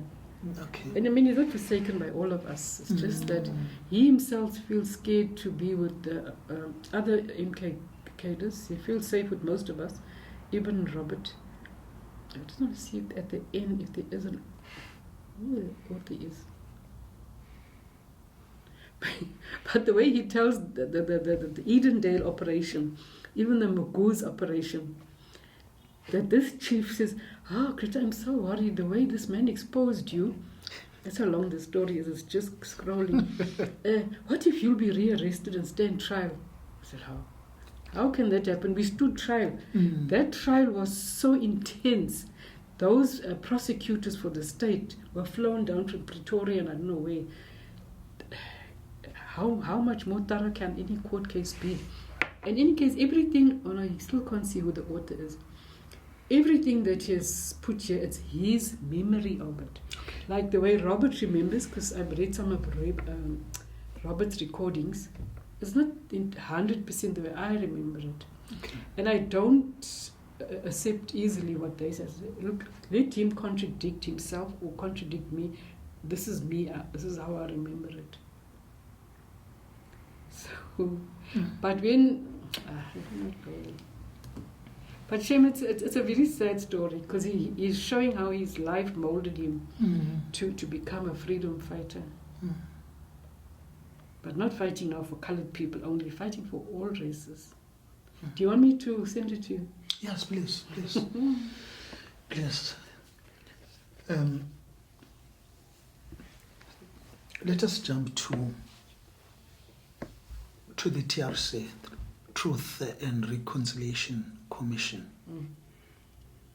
So what made you to go there? Okay, there were two sittings. The one was, we applied in 1995, I think it was. Yeah, it was just more than a year after the general elections. There was a notice put out publicly that all victims of torture by the security forces and those who tortured in prison or lived under conditions as political prisoners, but under overwhelming circumstances. We needed to testify for history purposes, not to charge anyone and all that. So I testified there in Pretoria at the Truth and Reconciliation Commission I testified about that torture, this year Swat Square, but also the prison conditions, but mostly the one at Klerksdorp, living in the basement there. And then the other reason was our whole unit came together, the Special Operations Unit. There's now us from this ward, and Shoshe Ngove comrades, and the Lodium comrade. Which other area was it? Oh, and then Edendale. So what they now were never charged. So they were testifying to say, look, this is what I did. I can't. Okay, I knew most of them by their aliases. That's another thing. We all had aliases. Yes. Never mind we see each other's faces, but so they were there and we heard their names and their real names and surnames for the first time. Yeah, you know the old Durban Christian Center? Yes. Yeah, the hearings were there. It took 3 weeks. So it was actually mostly them who came forward to say, look, I was never arrested and charged, but this is what I did. And then us who were charged 100%, like I had 18 charges, Robert had 24 charges. We had criminal records now, normal criminal records. Yeah. So the idea was that if you come forward and testify at the amnesty hearings, you will be granted amnesty and your criminal record will be, what do you call that thing when it's cleared? There's some funny legal word, you know it? Repunged or something like that. Yeah. So we decided, no, we have testified there at those political, Peter Maritzburg High Court, although I refused to testify in court. I said, no, I'm not taking that stand. You know what I did. You charged me. I accept everything over there. I just didn't like the idea of being treated like a common criminal. My whole heart, no, I'm still arrogant too, that's another thing. My humility hadn't started. So you had to now testify. Is there anything that was not said in court there? And then I gave my side of the story and the prison and whatever. And I was still very vulnerable. So talking about prison just made me cry now. There's pictures in all the newspapers. Got Apelgren crying. Oh, God. I didn't like that. You see my ego was such that I don't want people to see me crying now on national TV or in the newspapers. So that humility took long to settle in on me. So that's what happened. We testified there. 3 weeks, Monday to Friday, and 10 judges sitting over there. So, well, it was good because I think the public wanted to know. Like, for example, there were certain bombings which the security forces could not find who did it. This comrade so-and-so, it's him. He's telling now this is what he did. And the judges will ask, how exactly did you do it? And even us are wondering, is that how you did it? But you couldn't charge them because amnesty is amnesty. Yes. Just want to know what happened, when, how for the record. So, But they actually removed the criminal record in your name. That's they did. good. You mentioned aliases, the names of aliases before. I mean, I'm just curious if you could remember some of them. Starting with you. Yeah, no, mine was Denise. You were asked to give your own alias, yeah. Because now you must remember your alias too, yourself, even when other people must remember it. It was Denise Johnson. And then because Robert and I pretended to be a married couple, to the point of even wearing wedding rings of other friends. So he was also Johnson. What was he? I don't remember what his alias was, his first one. No, I don't remember. But he opens up, he'll tell you anything. We make sure we tell as much as we can. Did you meet first as a unit and discuss what you were going to disclose to the TRC? Yeah, because remember that, you mean the amnesty hearings? The amnesty hearing, yeah. Because the other one was only prison experiences and torture. Okay. Yeah, because it was a legal process, those amnesty hearings. Like, for example, there's the 10 judges and all the recordings. So we had lawyers to help us how to present it, because you couldn't just sit there and tell your story the way you wanted. You had to go in a particular sequence. And those judges also want you to answer certain questions as you were talking. So, yeah, it wasn't like you could make a statement, let's say, of 5 pages and read it out. Okay. So it was very much a case.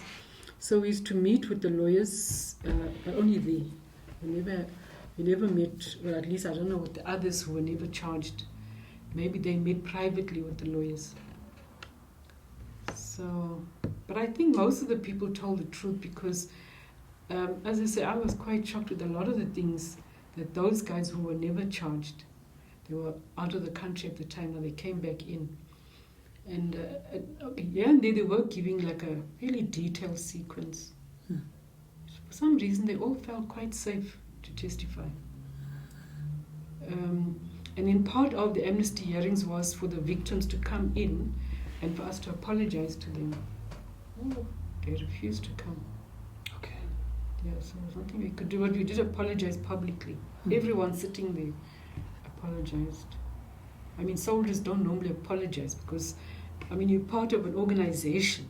Yeah. It's not personal what you're doing. But that was very humbling. Everyone there apologized. So was there any counseling afterwards from the amnesty? I don't know for everybody, but I know for myself. After those amnesty hearings, when I had to go back to Kimberley where I was living and working, and I had divorced my husband just a few months before that.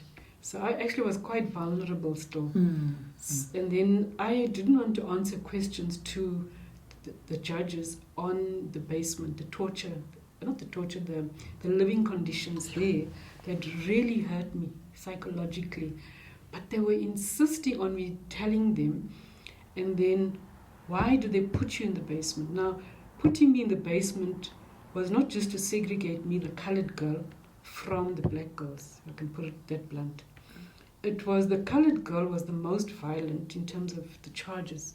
The others are very minor, but those magistrates where they were convicted gave them such heavy sentences. It's as if they must have known that I must have done something to get me down there. And solitary confinement is a form of punishment which has limited days. So I think the maximum punishment is only 28 days. Now, I was there for maybe about 3.5 or 4 months, even longer than that. But that's because they didn't charge me for anything. They just said, you, colored girl, it's just too violent. You're like all the colored prisoners. So now that really, to talk about it, I was vulnerable from the divorce. And now all the memories came back and I couldn't push it back. So I had to go now for counseling. But those days, fortunately, in Johannesburg, there was an organization, an NGO called the Center for Victims of Political Violence. But it was all victims. It's not just MK or like that. So I was assessed by a psychiatrist there. I thought I was losing my mind, because I couldn't push the memories back, especially of the basement there. And why I was put in the basement, because of my one comrade. Okay, she was young and abused herself. So she said, no, there's nothing wrong with you. You are suffering from post-traumatic stress disorder. I said, I'm a social worker, I should have known that. So I said, well, thank God, that's all it is. She says, yeah, all you're going to need is antidepressants and some counseling. So I said, all right, give me, where must I go? So because I was living in Kimberley, Bloemfontein, she wanted to send me to some psychologist there in Kimberley. As I was all white people. I cannot go talk to white people about my suffering. She said, well, the nearest place is Bloemfontein, and that's 150 kilometers from where you are. It's another province. I said, I drive there once a week, once a month. I don't care, just as long as it's black, colored, or Indian. But that black clinical psychologist was disgusting, was so incompetent. Not because he's black, but because he was fixated on sex. He had this idea that I'm suffering from post-traumatic stress disorder, not because of prison, blah, blah, blah, but because when I was a little girl, my uncle maybe sexually assaulted me, or my brother, some male figure. I'm telling him, no one touched me, because I've been a fighting child since I don't know what age. No one had, people even say I'm too cheeky. They would see me, not even greet me, they would run past me. If I can find the photo, I'll show you. When I was 12 or 13, all photos, I don't smile because I'm so serious. Life is a serious thing. So I said to him, you know what, can we pass now the 6 questions? I know as a social worker, you do look at early life experiences to see if those patterns have created patterns in the adult life. You do have to look at that psychosocial analysis. But now he doesn't want to go away from sex. So I said, look, what about other things that happened to me as a child? Maybe I should tell you that. But there was no sex there. He refused. So I said, look, just write a prescription for me for antidepressants so I can go. She says, no, I've only just started. I said, well, that's what I want. I don't know what he wrote there. But I went to the chemist that gave it to me. After just 2 weeks of using it, I was going off my head. Yeah. So I went to a private doctor, a Muslim guy. I said, look here, this is what this man has prescribed. What are these antidepressants? Why are they having side effects that are so weird? So this is too strong. This is for something else. Then he recommended a milder form of antidepressants. He said it's what executives use. That I have a lot of stress, decision making. Meantime, actually, it was the happy drugs. It's a type that make you you're depressed, but it makes you calm and happy. Whereas that one was making me more hostile and more crying and fainting and something really ridiculous. Then he said, look here, take half. It's a tiny tablet, just like of my fingernail, but I must still break it off. And then for a month, and then for 3 months, the whole thing, and then for the next 3 months, another half. So it's like 6 months, you're on the treatment. And in that time, I was able to push back the memories, relax, be calm, and just be my normal self. And you must remember, this happened at a time in 1999. We were still rebuilding the country, still amalgamating all these different government departments. The Homeland government, and the colored government, and the white government. So it was very stressful. So I couldn't afford this memory thing killing me then. I got all these major decisions to make. And I'm working in a predominantly colored province where the people think I'm Indian. So all these managers, they resist me ever so now and then. Why must an Indian tell them what to do? I don't know how eventually I discovered that. I had to tell them, but I'm like you, I'm a colored. Yeah. I said, yes, I live in a colored township. This is the name of my township. They were racist, my own nation was racist towards me. And you speak English? Yeah. They speak Afrikaans. But I didn't notice that. My hair was very long then, and I got married and I converted to Islam. Now that too, with the scarf and the long covered, made them think, I like that. So, yes. So the antidepressants helped, and then of course no counselling. I had to counsel myself. Then after 6 months you stopped. Yeah, because now it was that type. It wasn't for a daily coping. Oh, He said to me, look, all antidepressants are strong. So, and because they're so positive, the way that impacts on your body and your central nervous system, you can become addicted to it. So follow this thing, the 3 months full, then half, you'll see. You won't be addicted. So it was fine, it was good. But other comrades I know, they even say, hey, Greta, I have to go back to therapy. I can't push back the memories. Even now. Well, the one that told me that, it was just 2 years back. I mean, you see him. He was in exile. He was controlling the flow of the weapons. So, and he spent time in Robben Island. When his time was up, he went out of the country and continued fighting as a kid. He could have just got married and had children, but no, he was determined. So he's such a macho guy. He looks so perfectly normal, and yet the memories are tormenting him. So, yeah. Now looking at the divorce, do you think your political participation had an effect on your marriage? No. What happened was, we got married in December 1995, and I had just taken up this job in Kimberley as the head of department for social development. Now, that time of our lives was topsy-turvy. That rebuilding of the country took so much of our time and energy that we didn't have time for our spouses and children and all that. So that too was a sacrifice which was unfortunate that we had to continue to make the post-apartheid era. So that's what happened. We grew apart. I had a miscarriage, and he felt I was careless. I was putting, service delivery before my child and him and our marriage. So that's what was the crux of the marriage breaking down. But he's still my best friend. That's good. Yeah. And Ms. No, when I got married, I converted to his religion. So we had the customary marriage, the Muslim one, and then the legal one. So we got divorced legally, but we kept the what you call it, the religious one. So if I got a problem, I've got no money, I phoned him and said, look here, as wife number one, because he remarried. I'm wife number one.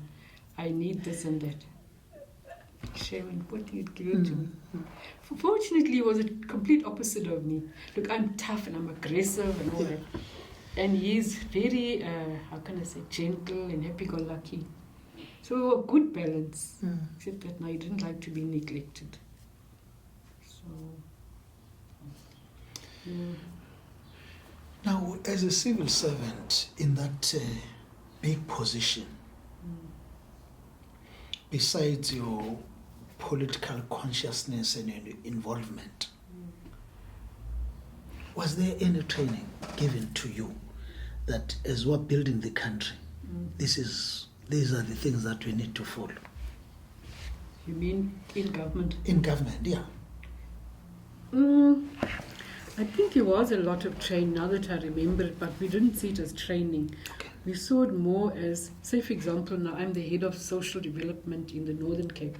So all the heads of departments of each province would be called together there in Pretoria by the National Social Development. So we got a lot of that there, how to run your particular sector, how to amalgamate all these different administrations, and it was tough. So we relied a lot on them until they were, moving too fast. In other words, we got all this help and all we discussed and agree how to do the amalgamation, how to, Say, for example, all black women during the apartheid era, pensioners now, female pensioners, they were paid only every second month. Yes. So you wouldn't get a pension this month. Yeah. Next month you'll get, but it's not a double pension. Yeah. So we had to clean that up. We had to say, no, going forward, you collect a pension every month. But then there were staff, they would say, no, we can't, she's a black woman, she must only collect it every 2. So it was tough because there was no law to enforce it, there's only policy. But those people sitting up there in Pretoria, all comrades, doing the policy side and strategy side, although we used to work with them, from time to time they were moving just too fast to bring British systems in, American systems. Until we had to say, look here, we're at the cold face. We know what's working and what's not working. And some of these old apartheid systems, administration systems, we are going to use them. It's very effective. So we had that. There used to be training, in the Northern Cape. I was the Swedish Development Agency was sent by Sweden, the Swedish government, to come and train us how to run welfare services. And it was difficult for them, sure, because they're coming with a well-organized modern system, and here we are putting all the pieces together of this fractured government. Very messy one. Yeah, the apartheid one, into one single one. And must remember, the apartheid government did not believe in, how can I put it, computerizing things. There was some computer systems operating. Everything had to be manual. The long way. So it was very, very difficult. Sure. Now, we were in the NGO sector and things worked perfectly there. So trying to bring in computers and laptops, staff, the old staff, no, that's not how we do things. For 20 years we did it this way. Trying to get the poor things to no longer do it like that. This must be computerized. Yes, you can keep your long-winded paperwork, but this system's going to help. So just to teach them that, even to teach me how to use a computer, it wasn't easy. The system, we were able to do good service delivery those first 10 years. Even though we were upheaval because of the amalgamation of all the different governments. But I think everyone cooperated, and we tried to make sure that all the new people we were bringing in, with the vacant posts, they all had the qualifications from the universities or colleges in the country. We were suspicious of those coming from exile and saying, I've got a degree. How do we know? We had never even heard of this British university. So that was horrible. Those guys were forced their way. So we had people who were qualified, they were experienced, in the NGO sector, and they understood ANC policy, that there is no discrimination. Every woman will get a pension. Black women will get the same as colored, white, and Indian. So you needed people like that.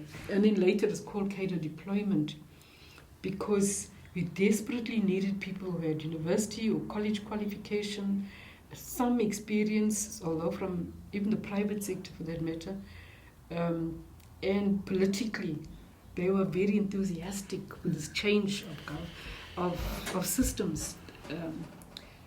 And then of course it got messed up in the second 10 years maybe, where people thought cadre deployment is I must make sure my neighbor's got a job because she helps me with ANC posters. It's got nothing to do with that. Or I'm a member of parliament, now my daughter says she wants that job, that regional planning deputy director. Oh, send me a CV. How? She's HR. What she knows about town and regional planning. So yeah, it became unnecessarily abused. But during Thabo Mbeki's time, when it was introduced, it was perfect. We could say to the white people, yes, you are qualified and experienced, but your heart is cold. You can't even answer the questions as to how you're going to help with the amalgamation, how you're going to make sure black, colored, and Indians get the services. We can sense your coldness. I'm just here to do a job, exactly. That's why you can't appoint you. But there were also some coloreds and Indians and black people who were cold-blooded. Yeah. You couldn't believe it. It was sad. And then how did you, you yourself, how did you build a team, you know, people that were under you, to have the same objective, that this is the path? Okay. Remember, I'm working with the old guard who are holding good positions, and the majority are stubborn. They want to do it the old way. Colored, mostly coloreds, whites, and blacks. Well, there's hardly Indians in that province. And then we are bringing in the new ones because you have to create new posts, a lot of new posts. So I had to rely a lot on this group. But this old guard, I took a tough stand. Because at first I'm trying to beg them and appeal to them and teach them and inspire them, bring Christianity and Islam and all these things. Last me, I give it to you in writing now. You will go and open an office there in that deep rural area, so that all those poor people, they will get their pensions. They will apply, you will help them, and all those children are orphaned. You will do this, and those grannies will get the foster care grant. Here's it in writing. And it says at the bottom that if you do not carry it out, I'll charge you with insubordination. Now the old guard are frightened of disciplinary processes and written instructions. I didn't know, but as I was working with them, I realized, these people are so frightened of written instructions. From then on, with the old guard, it was only written instructions. I'd call them and explain it, and I would see their faces. This Indian will not tell us what to do. The Indian says, yeah. They carry it out. So unfortunately, with the old guard, I realized they were very bureaucratic minded, and we couldn't undo that bureaucratic thinking. And they were used to autocratic bosses, white male bosses. So here I'm not white and I'm not a man. So I changed my physical approach. My long hair, I cut it short like a man. I needed to appear like a man to these people. And by then, I wasn't so Muslim. I divorced my husband. I was just within 4 years of being there, the marriage fell apart. So my dressing also. I didn't wear no pink, no soft colors. I didn't wear it. I wore long dresses still. I wore a lot of pants, a lot of suits, very masculine. Didn't put any more red, nail polish. I did everything I could to come across as a masculine woman. Oh, that worked. Where did you get the idea? Because I realized that even the woman preferred a man. Yeah, so when I was trying to bring the woman onto my side, I was employing a lot more women. But I still couldn't get women to see me as the leader, as the HOD. Oh, and then I had to make sure that I adopted this boss approach. No, we're not going to do that, man. I said, who's the boss? Is it me or you? No, it's you. Yeah, I'm the boss. Ek is baas van die plaas. Because look, they're all Afrikaans speaking to them. But they do understand English and they speak English. So I had to change my personality. I had to be ruthless with some of them. Like, just to get white staff who are sitting here doing the white pensions, there's so many, and there's very few white people who they are serving. Most of the time, they're just relaxing in the offices. Whereas we got in the black township and the colored township, so many people who don't have their pensions yet, because the staff are too few. So I tell them, look here, I'm now sending you to go and work in the black township and the colored township. Oh, the colors will kill us, the black will kill us. I said, they're not. I go, they don't kill me. So I thought, I'm tired of reassuring them. I hire Kumbis to come and fetch them from here and take them there. And I say, yeah, it's in writing. You don't go and serve those people, I'll charge you with insubordination. They bring the unions for me, the white unions, Public Service Association, I think it was called. I said, no, I'm sorry. They must go where I tell them to go. And it's safe there. I made sure it's safe. And I'm transporting them there and bringing them back. So eventually, the first day they go there, they're actually crying, these white people, real tears. I felt sorry for them, I thought, but it's a racist thinking. You really believe all black people hate white people? You really believe that? All black people are going to kill you. So the first day they go there, oh, the pensions, all the old grannies are so happy to see these extra staff. They didn't care it's white and coloreds in addition to the blacks. So when they saw these coloreds and whites now, When they saw that the black people were welcoming them instead of swearing and hitting them, they said, okay, they will go again tomorrow. I said, that's good. In the end, they were there for all the services. So, yeah. Now this disparity, like if we take the old age pension, so how do you make it to be on par? No, remember that the laws have not changed. Well, in those first few years, because now only Parliament can sign off that this, I think it's called the Social Security Act. Yes. We still have to use the old apartheid one, but there was a policy document that says no, this has changed. But the policy and the act is totally different. The act is enforceable, but you can't easily enforce a policy. That's the problem with those two documents. So, but I enforced the policy. I enforced it. You will pay them and you will let us sign the forms and you will do this. Yeah. But even now at Human Settlements, I was there from 2013 to 2018. A lot of those, like ANC cadres, will not allow housing to happen in an IFP territory. No, I don't think so. You're not coming here with that attitude. You will fight your battles there. Yeah, every poor person will get a house. But the IFP people, why are you worrying about them? It's because they are citizens of this country. Yeah. So I had to also be forceful here, also dress like a man. Now, yeah, I also learned one thing. With our own cadres, they accept women bosses. But somehow they're very intimidated by a woman. I don't know why it works, but it worked. But even there in Kimberley, wear reddest lipstick. See, like this.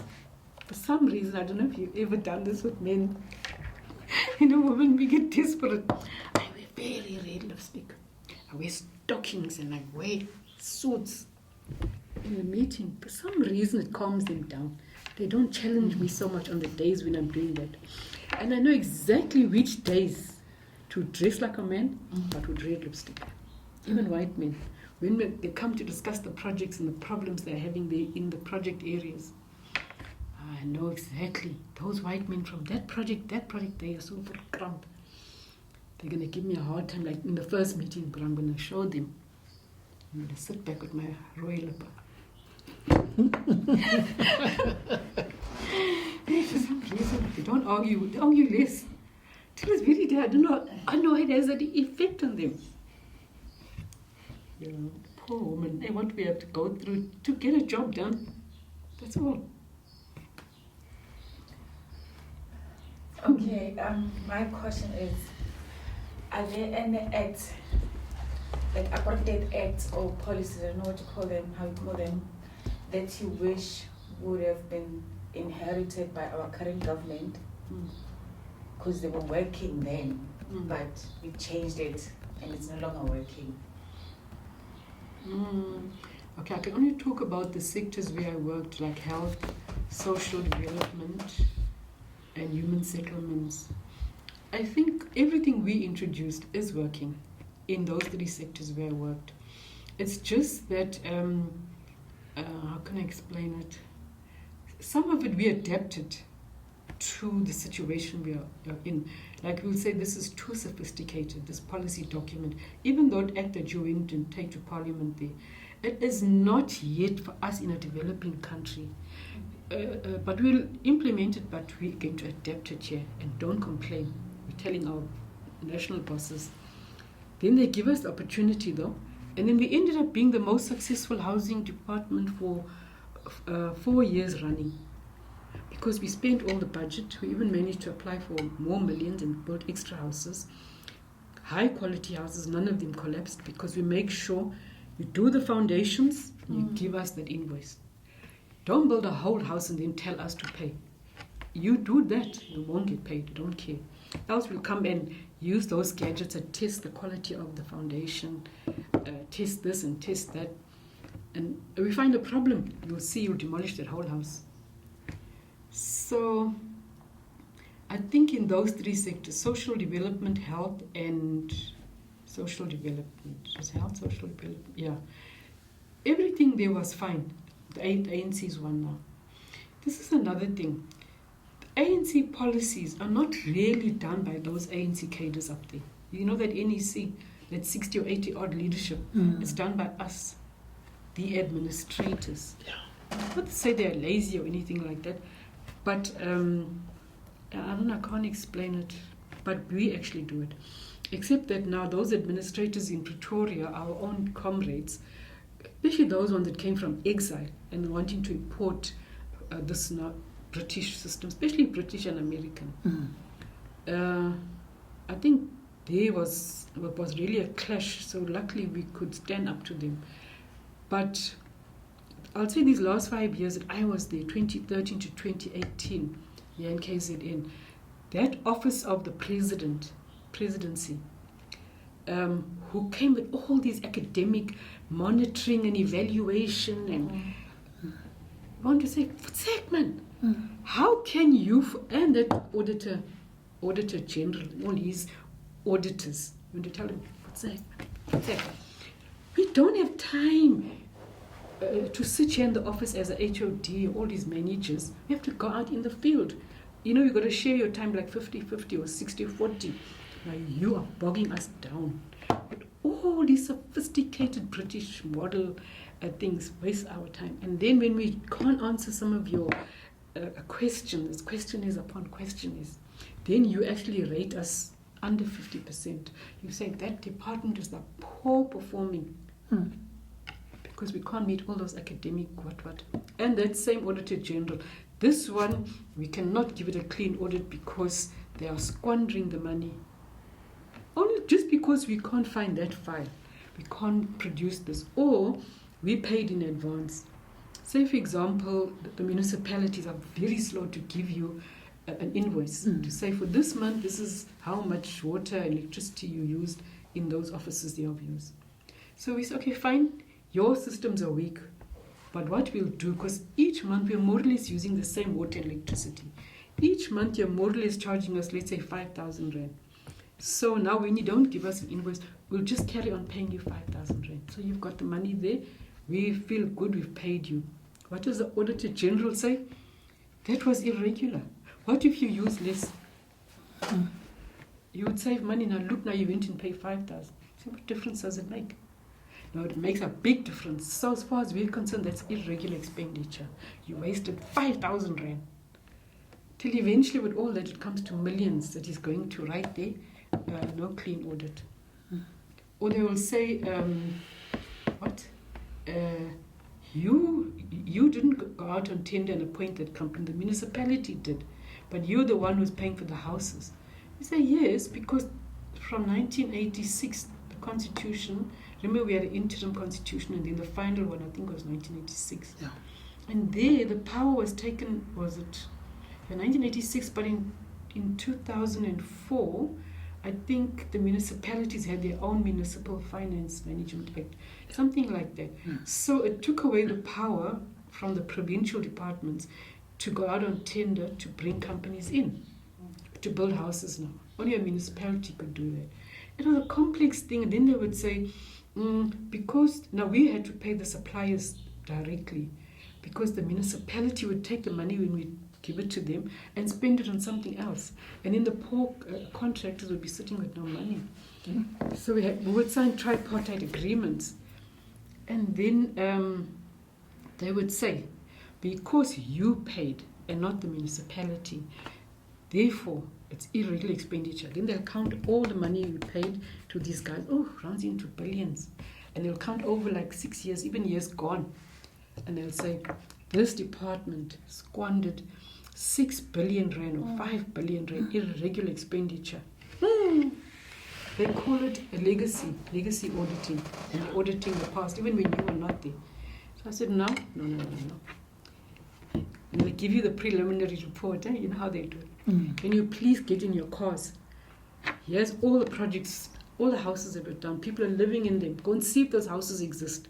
And you with your own naked eye see the quality. So you can come and amend this report.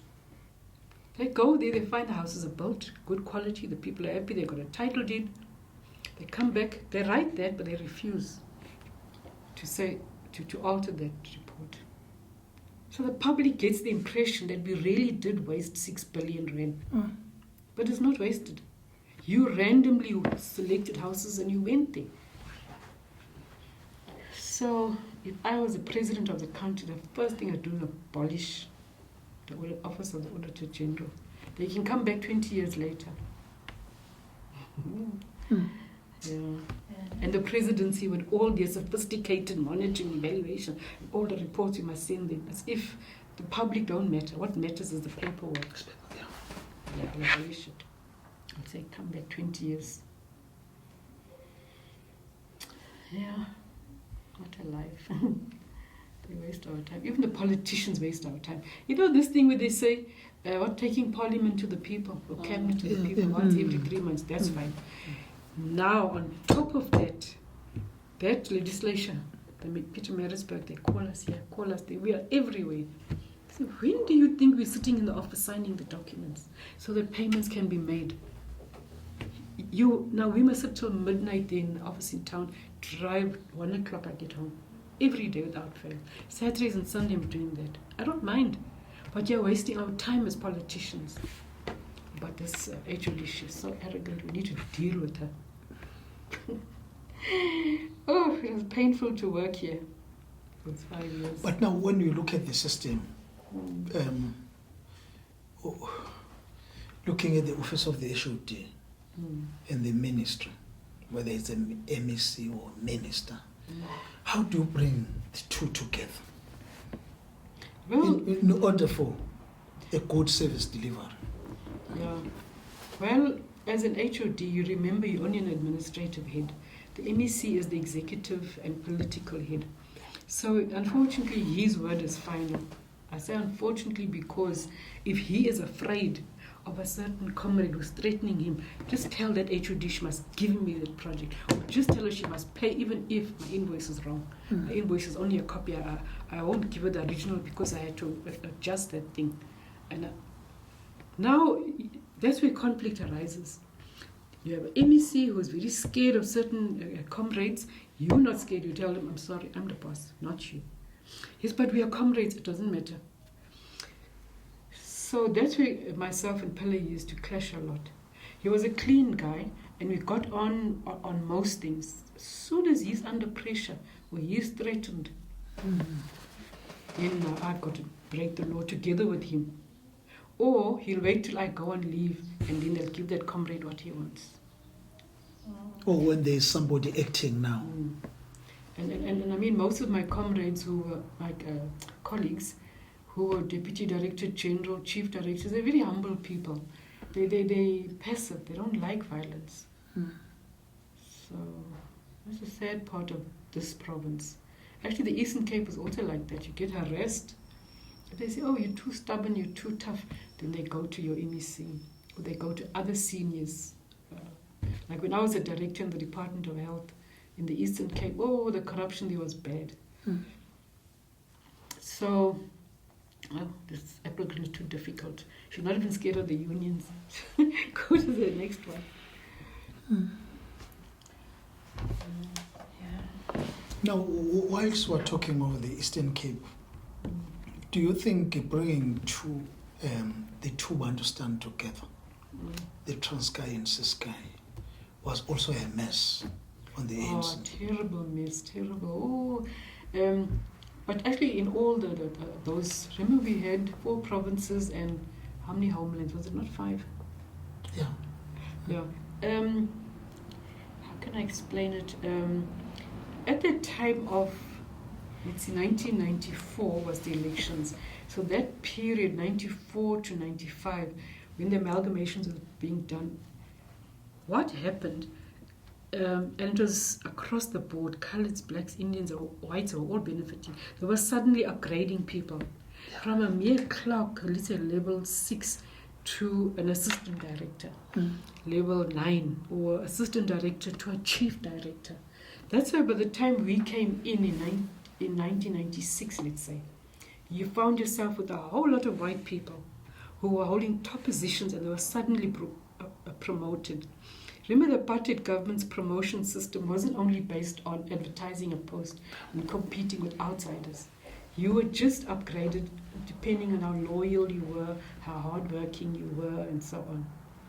So we found ourselves a lot of people who couldn't do the job. They only had matric. Or there were those who had university master's degrees but couldn't do the job. We realized, no, but it's probably false. So in the Eastern Cape and Northern Cape, that was very rife. People who were suddenly upgraded or brought in, especially and those from exile, who didn't have the qualification or they had false qualifications, didn't have experience. So, and I know in the Eastern Cape in particular, the Transkei government went to town with that, promoting people, all races. So, but there was the Public Service Commission. They came in maybe in 1995, 96, with a mandate to say, investigate all promotions that were done in that area, 1993, 1994, 1995. And there were a lot that they were able to undo and put the person back to the original position. But the resistance, the fighting, the killing. So yeah, it was difficult. It was a mess. And the Ciskei government, when I was there, the people would tell me, even some of the colored people would tell me what they witnessed. So the brutality of the Ciskei government, the security forces, it knew no limits. It didn't have a boundary, it didn't have a depth at the bottom, it was just so brutal. Apparently, I think his name was Sebia, the president of the Ciskei. President Sebia, one of his sons had a very senior position in the Ciskei Defense Force. Yes. An immensely troublesome, vicious, violent character. Real sadistic human being. So, yeah, but by now they should have recovered because, what do you call it, Section 100, when I think they were declared incapable of running the government there. So Section 100 of the Constitution was introduced. The only problem is the people they hired to be the administrators and take over those government departments, they were not tough. There you have to be tough because those guys threaten everybody. Viciously, they come in with guns into the office. So you fear for your life, but you also have to say, all right, kill me then. Because you know he's not really going to do it. But now what's happening there, as I mentioned at the last interview, that thing of not syndicates, what do you call it, where an entire family is corrupt and they're eating all the tenders and they're manipulating everything. Dynasties, certain families with dynasties, controlling the wealth, the taxpayers' money. Brilliant people. She was a chartered accountant, the wife, and he was, I think, a teacher. So it's not simple criminals. These are educated people who are corrupting everything down there. So if we intend to clean, because seemingly it has become part and parcel of the system. So how do we clean? I don't know, because when we took over from the colored affairs and let's say the white affairs, if I can put it like that, those people destroyed all the evidence, so we don't know what corruption they did. Remember, a memo was sent out to staff. The following categories of documents must be shredded. That minimum information security, all those pieces of legislation. So those of us who came in learned how to steal using the apartheid government systems. That very same nice administration paperwork, how to steal and have a good paper trail that makes your theft or your fraud be normal, but in fact it's not. So that's what made it difficult for us in the first few years to deal with it. But we will never be able to deal with it properly because the private sector helps these guys, helps our officials, if I can put it like that, how to do the stealing. Because there is no group of let's say coloured people, let's say they're in the Western Cape, are stealing for coloureds. They are stealing together with these white companies. And to some extent, I feel sorry for some of these white companies who are well established. You know, the real big construction companies, because they know they can't get the tenders unless they pay massive bribes. And when they pay those bribes, they make up the money by overcharging us, building that school or that road. So we can't clean up the system. I don't know how we'll do it. Can we stop this tender system? You see, the tender system is just an administration process, right? And it's done everywhere in the world. Even Murray and Roberts, these big construction guys, they also go out on tender because they're looking for the best product with the cheapest price. That's what the tender really is all about. But you're right. If we simplify maybe this tender process, because they made it now so complicated in order to block all the fraud and whatever, that only the sophisticated fraudsters, only these big experienced companies can qualify for that tender. So this trying to close all the loopholes, make it harder for us, the new ones, to come in, the small ones to build ourselves up. The big guys remain the richest of all. So there we shot ourselves in the foot. I don't know how we can. Maybe if we had politicians who are very tough and very strong and brave men and women. Because an HOD can be brave. You just blame the law. No, look at the policy said, I can't give you that tender. The act says I can't do it. No, you fall to that when you see someone is really going to hurt you. Whereas a politician, they think a politician can overrule all policy, all legislation. Well, of course, they can overrule an HOD. So, if we had tough people, but they get removed. You know that Indian woman who was the HOD for the MEC for Human Settlements, Governor. Yes. From here, Chatsworth. I can't get her first name now, but she was the MEC for Human Settlements. Yeah. After that, what election was it? 2009 elections. 2009 to 10 to 11. Yeah. So she was exposing fraud and blocking all this corruption and whatever. What did they do? The provincial leadership just got together and said, no, she must go. They just removed her with a stroke of the pen, and when she protested, they then gave her a position there in the legislation to be the chairperson of some committee there. Poor woman. And she was the right one for human settlements because she was in Durban Housing Action Committee. You know, she was a housing activist for most of her life. So service delivery under her would have worked perfectly, at least for housing. Maggie, yeah. So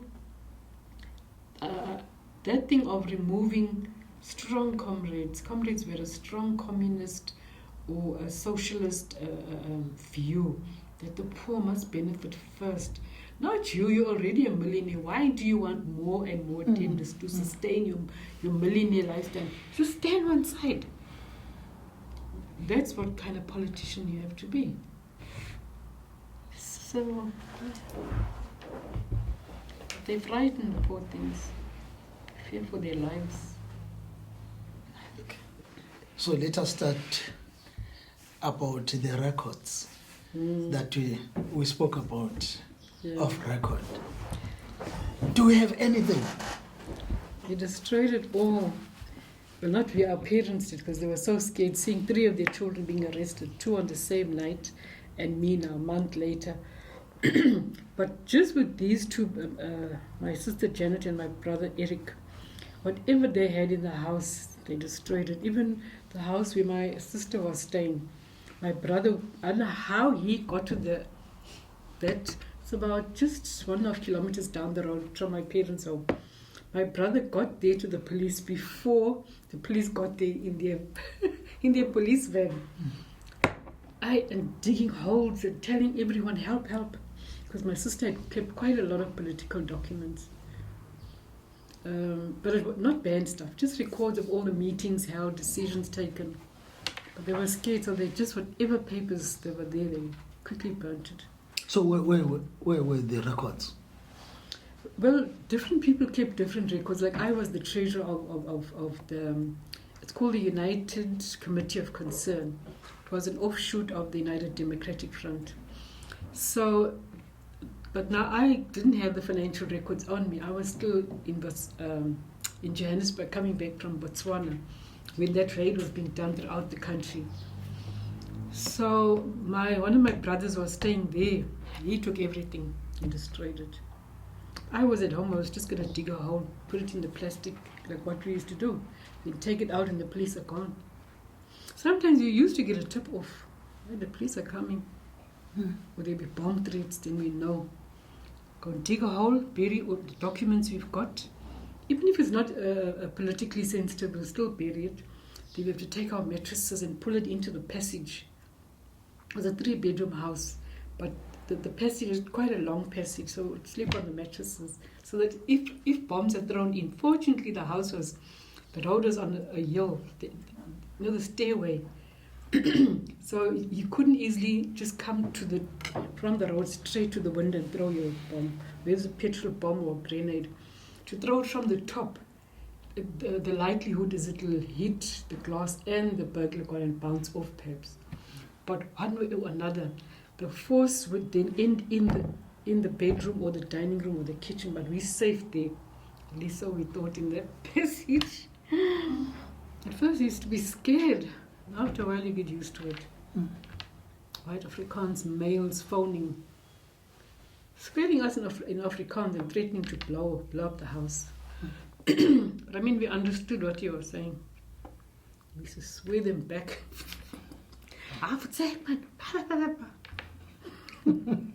Scared as we were still swearing them.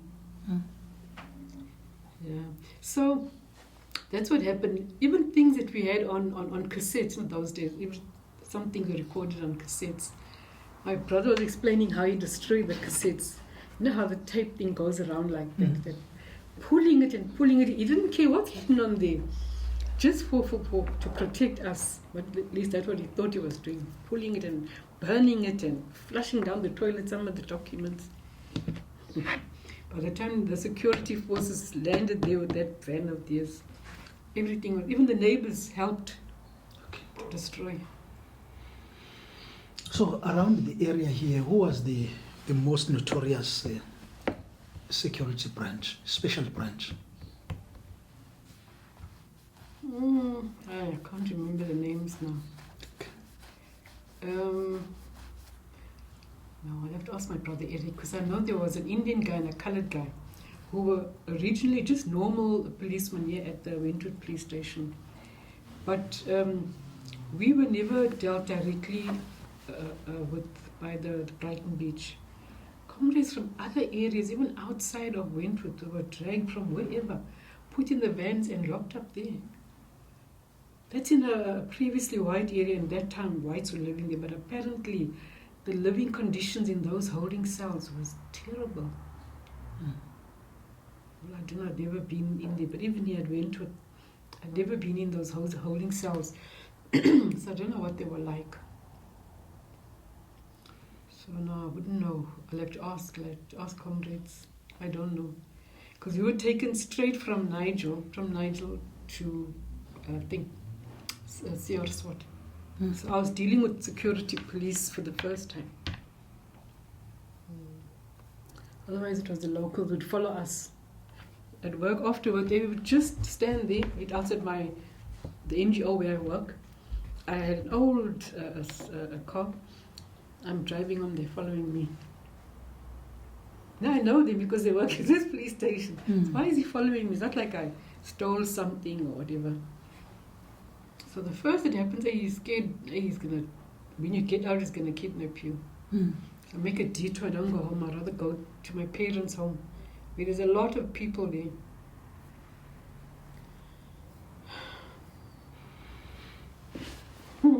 I don't know how we lived through through this, honestly. Now, when you look back,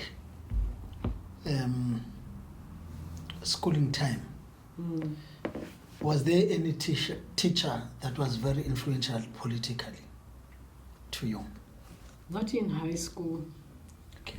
but in primary school there were Robert McBride's father, Derek.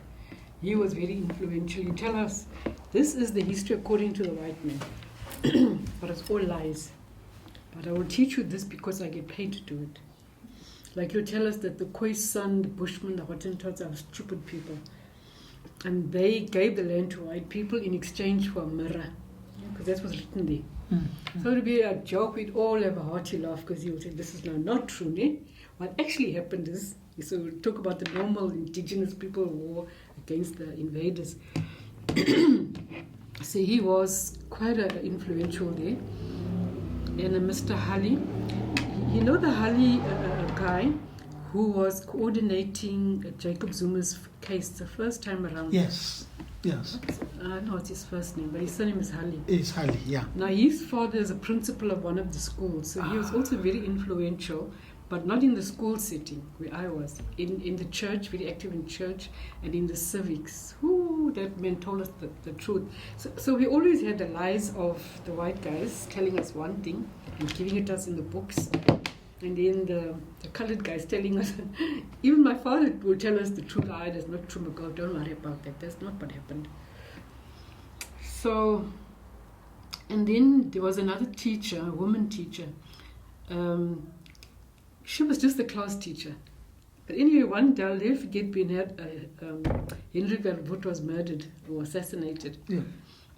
Then a child was sent around by the principal, but I think all schools had to do it. I don't know about in the black schools, but I know all the colored schools in this township had to do it. Sorry, a photo, like, you know, a framed photo like that, but big. A child had to carry it around into every classroom, and we all had to stand and sort of bow to this president that just died, a good man. So our teacher said, listen, children, this is your president of the country. He was killed by a colored man. You know that Greek guy, everyone thought he was colored. Yeah, it's offenders. Yes, a colored man killed him. And but you must bow to this man. But strictly speaking, this was a bad man. The teacher's telling us. And us 10-year-old girls, you can't believe the teacher saying that the president, such an important man, was bad. And a colored man killed him. So we all stand up. She's not standing too, though. So we could see the resistance. So it registers in our minds like it registered in my mind. This man has got such a big, warm smile, this Verwoerd. Yeah. You've seen pictures of him, eh? Yeah. Always smiling. And he always, his eyes are smiling. Everything is wonderful. Then you discover that, no, disgusting human being. I mean, he dreamed up the worst policies ever. And he was educated, he was a sociologist. What was he thinking? Yeah, he was highly educated. So that was quite a lesson for me to tell us then, because the principal sits and the principal's only doing it because the white man there who's running colored education. You know, we didn't even control our own education. Yes. But he's actually a bad man. But you must stand up and bow. So we stood up and bowed to him. Now that Saturday of that week, his funeral was on. There was no TVs, so we had to listen to the funeral on the radio. But I had to go to my granny's place, which is in the poor area, say about 2.5 km from here. All those people, they having braais and playing music and rejoicing that this horrible Verwoerd was dead, this cruel white man. And most important of all, a colored man killed him. How did he kill him? Stabbed him. Yeah. That area was very violent and known for stabbing killings. So it was a wonderful thing. Now myself as a 10-year-old, I can't understand. How can you celebrate the death of a man, good or bad? And why do you think stabbing is so wonderful? But I later understood and I appreciated it. And you were 10 by then? I was only a 10-year-old girl.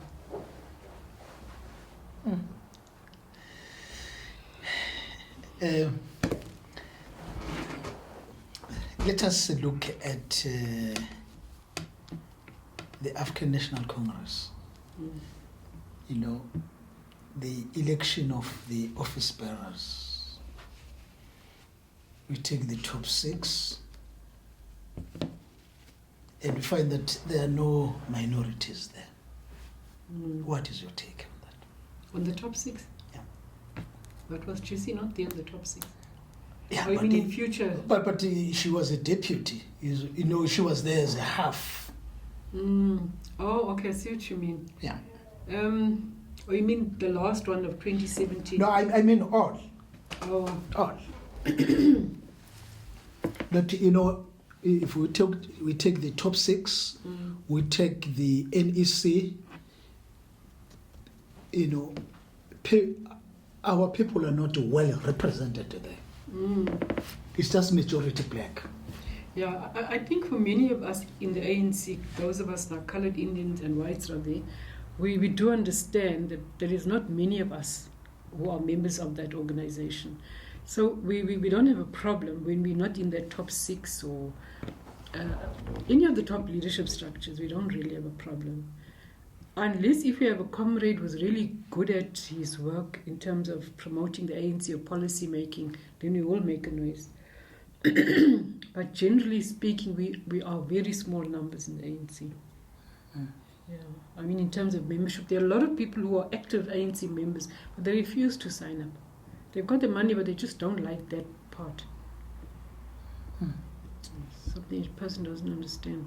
But what we hate is to be treated as a minority. In other words, during the apartheid era, we never saw ourselves as minorities. We saw ourselves as the oppressed. Yeah. Coloreds, Indians, and blacks all fighting together against white people. I mean, I'm just putting it blunt now. It's much more complicated than that. Yeah.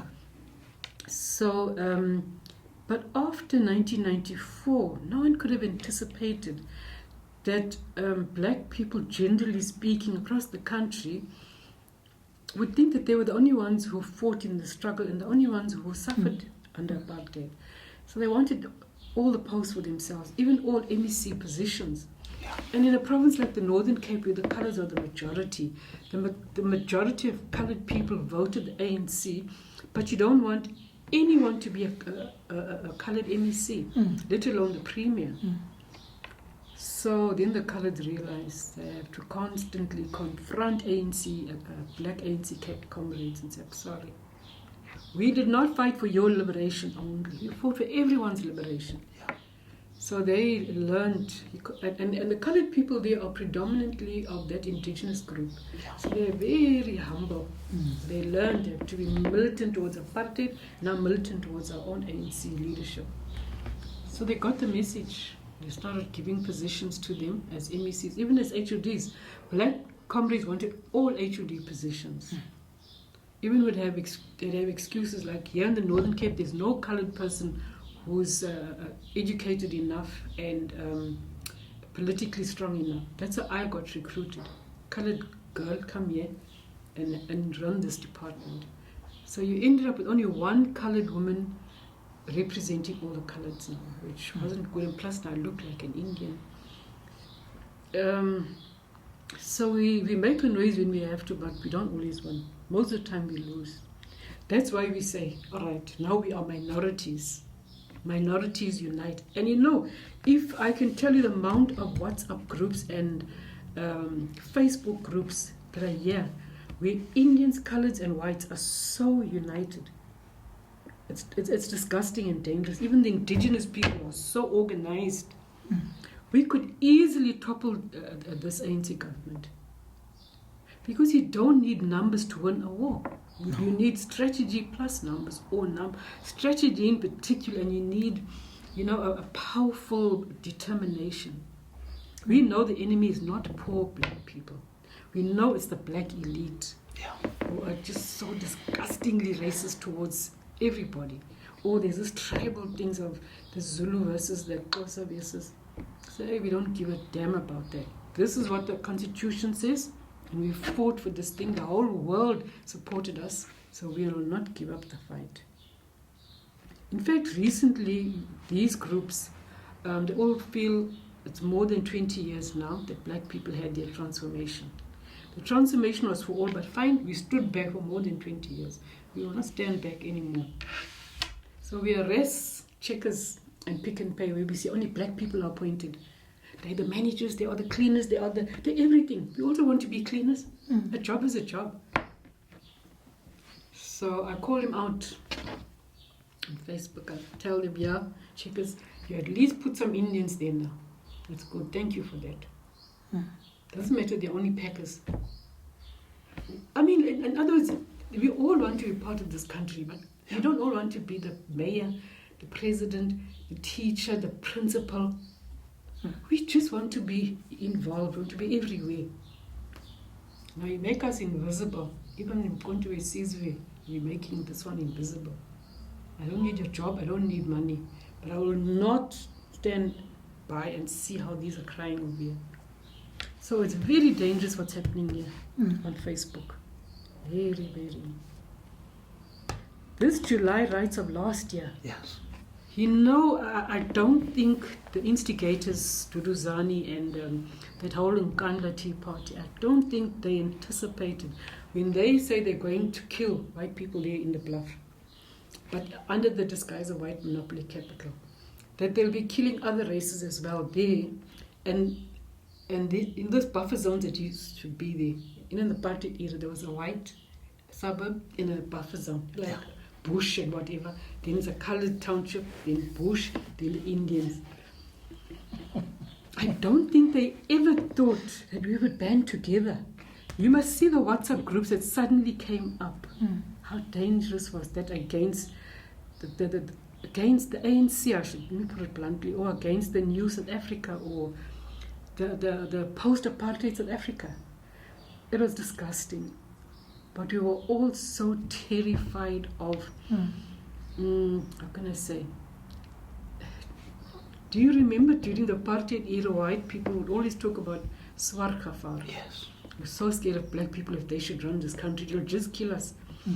We're so scared of Roy Gafar, the communists taking over. And we used to laugh at that. But that 2 weeks we realized, there is a Swargafar now. And it's not innocent, poor black people. It's ANC people, Mkonto Sizwe freedom fighters, who are ganging up against other ANC people. It's like an internal fight, which is fine. It happens. But why do you take it to the townships? It was so disgusting for me to be on these chat groups with white people. White men, and the things these white men say here. Like, we're very close to taking back the country because the ANC is killing the ANC. Things like that. I respond, I educate them and say, no, sorry, it's not like that. But it was disgusting. I cried the one night because look, I'm on the main road, right? There's the industrial area. It's just a short ride up to the top here, going up to the hospital, then plotting to bomb the hospital. Then just go down the road, you come to Tara Road. There's the major oil refinery. Well, the two of them. And then there's the harbour, just maybe 5 kilometers. Then there's all kinds of tanks there. Then there's a huge military intelligence station on the top on the hill there. So we live in a high danger zone. And here they are saying, we're coming for you, the colored people. We're coming for you, the white people. And you listen to these TikTok and what, these speeches made by black guys you've never even seen in any ANC meeting. And they're young. They're like in their 20s and 30s. And Duduzani, and he's so talking with British English. Can't believe they're saying you want to kill white people and colored people. For what? We are poor anyway. Yeah, you can go there in the white area. But the millionaires are not living there anymore. They sold their houses to black professionals, colored professionals. How are you going to tell as a White House here, rich white, let's bomb this one? How are you going to know? Because it could be a rich black family there. Oh, it was so... Anyway, the day I cried was because... Plus now we were told, the police have been told to stand down during this riot that's coming. And the defense force has been told to stand down. Now nobody does that. So it's a coup d'etat. Because, if you've got the police and the defense force on your side, your coup d'etat will be very successful. Yeah. So the security companies, these guys are highly trained and they know how to use more sophisticated rifles and all these bomb construction, how to construct a bomb. They know all that because they're ex-soldiers. They're ex-policemen running these security companies. So they jumped in where the police were missing, the normal police, and the defense force. What did Dudu Zani think was going to happen? If he managed to get the defense force and the police to stand down, someone would fill that gap. These private companies were there. All these business people, all the church people, every Dick, Tom and Harry came out. They were all armed. Even these business people with their normal licensed revolvers. But anyway, so they were attacking Clewood. Clewood is not so far from here, Yes. industrial area, and then it's Jacobs. He came now for Jacobs, which is down the road here. And there's these guys constantly telling us what's happening where, in Mobeni, in Montclair, yeah, by this oil refinery, that side. So the threat constantly is building up. Then there's one minute for me to hear a man crying and screaming because now the guys that were going to attack the shops there and the factories down here in this Chamberlain Road were assembled at the hostel there. Now, we've lived with the hostel people our whole lives. We used to go there to the shebeens, buy, drink, and our lives were intertwined. Now we must fear them. They're ready, they've just left, they're coming across Chamberlain. This man was running and screaming, warning us, because now we've got all our boom gates here blocking people from entering. But none of these are armed. That's what made me cry also now. So I thought they'll easily be able to come to the gate, throw bombs here, whatever, petrol bombs or whatever they. I said, I will not burn in this house. I'll come out and they can rather shoot me. But that hurt me deeply to think it's black killing us, colored people. And we are half black anyway. So we made up our minds. We are well organized now. No one will take us by surprise ever again. We are totally ready for any further attack. Now, who would have thought that would happen? We're supposed to be living peacefully and harmoniously. We share all our schools with black people, even the white areas. So if you come daytime to attack a school, you won't find white children only there. 70% are black, even the colored schools, even the creches, it's 70% black. Everything is perfect, harmonious. Now you want to come and bomb it. And the bad thing about that is that, just an innocent person would be moving around. Then you become a victim of both groups.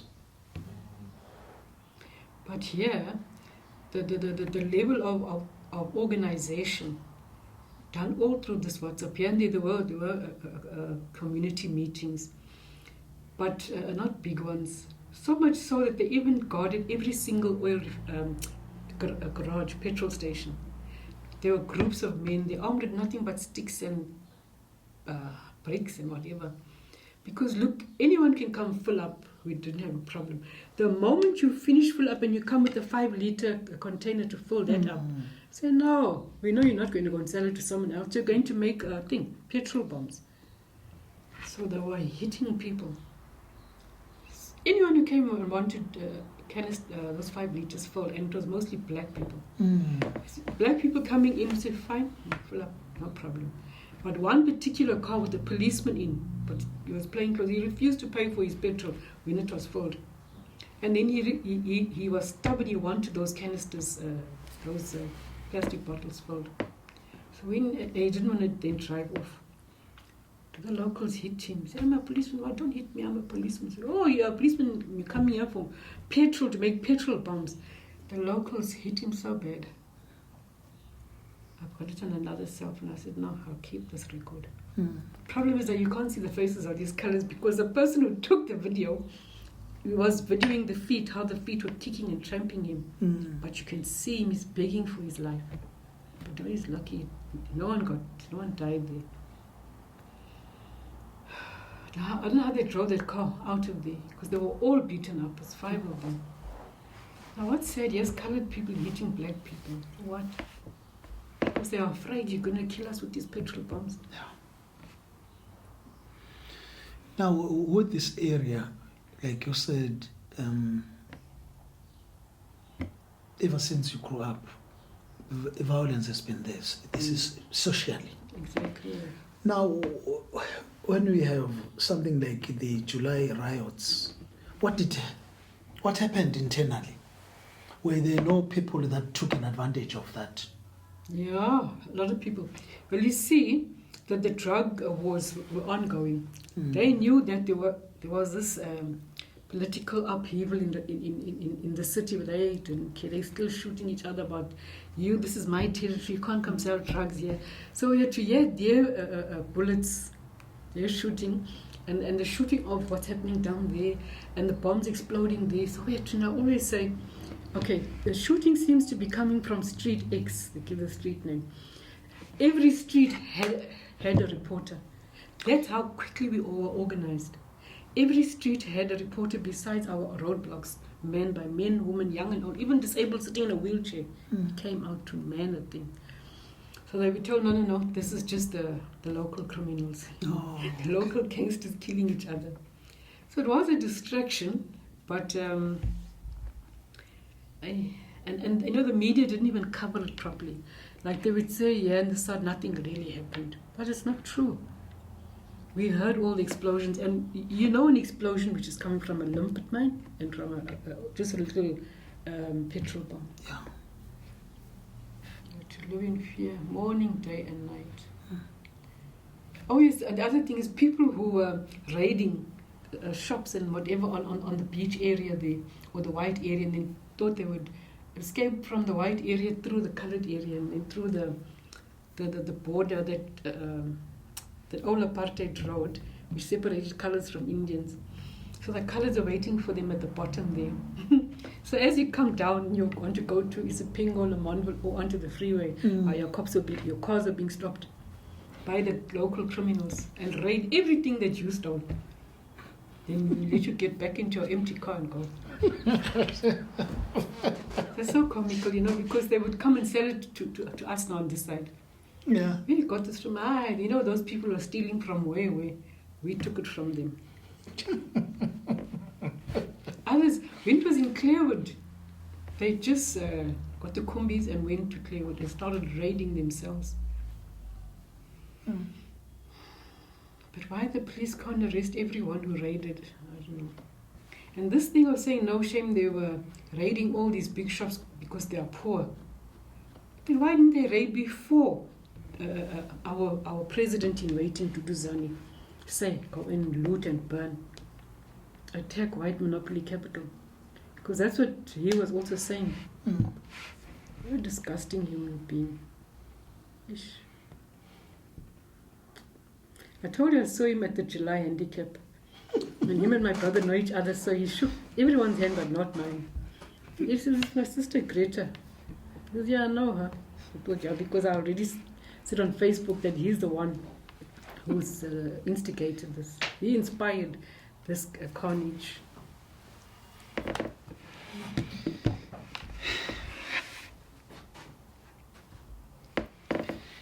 The floods.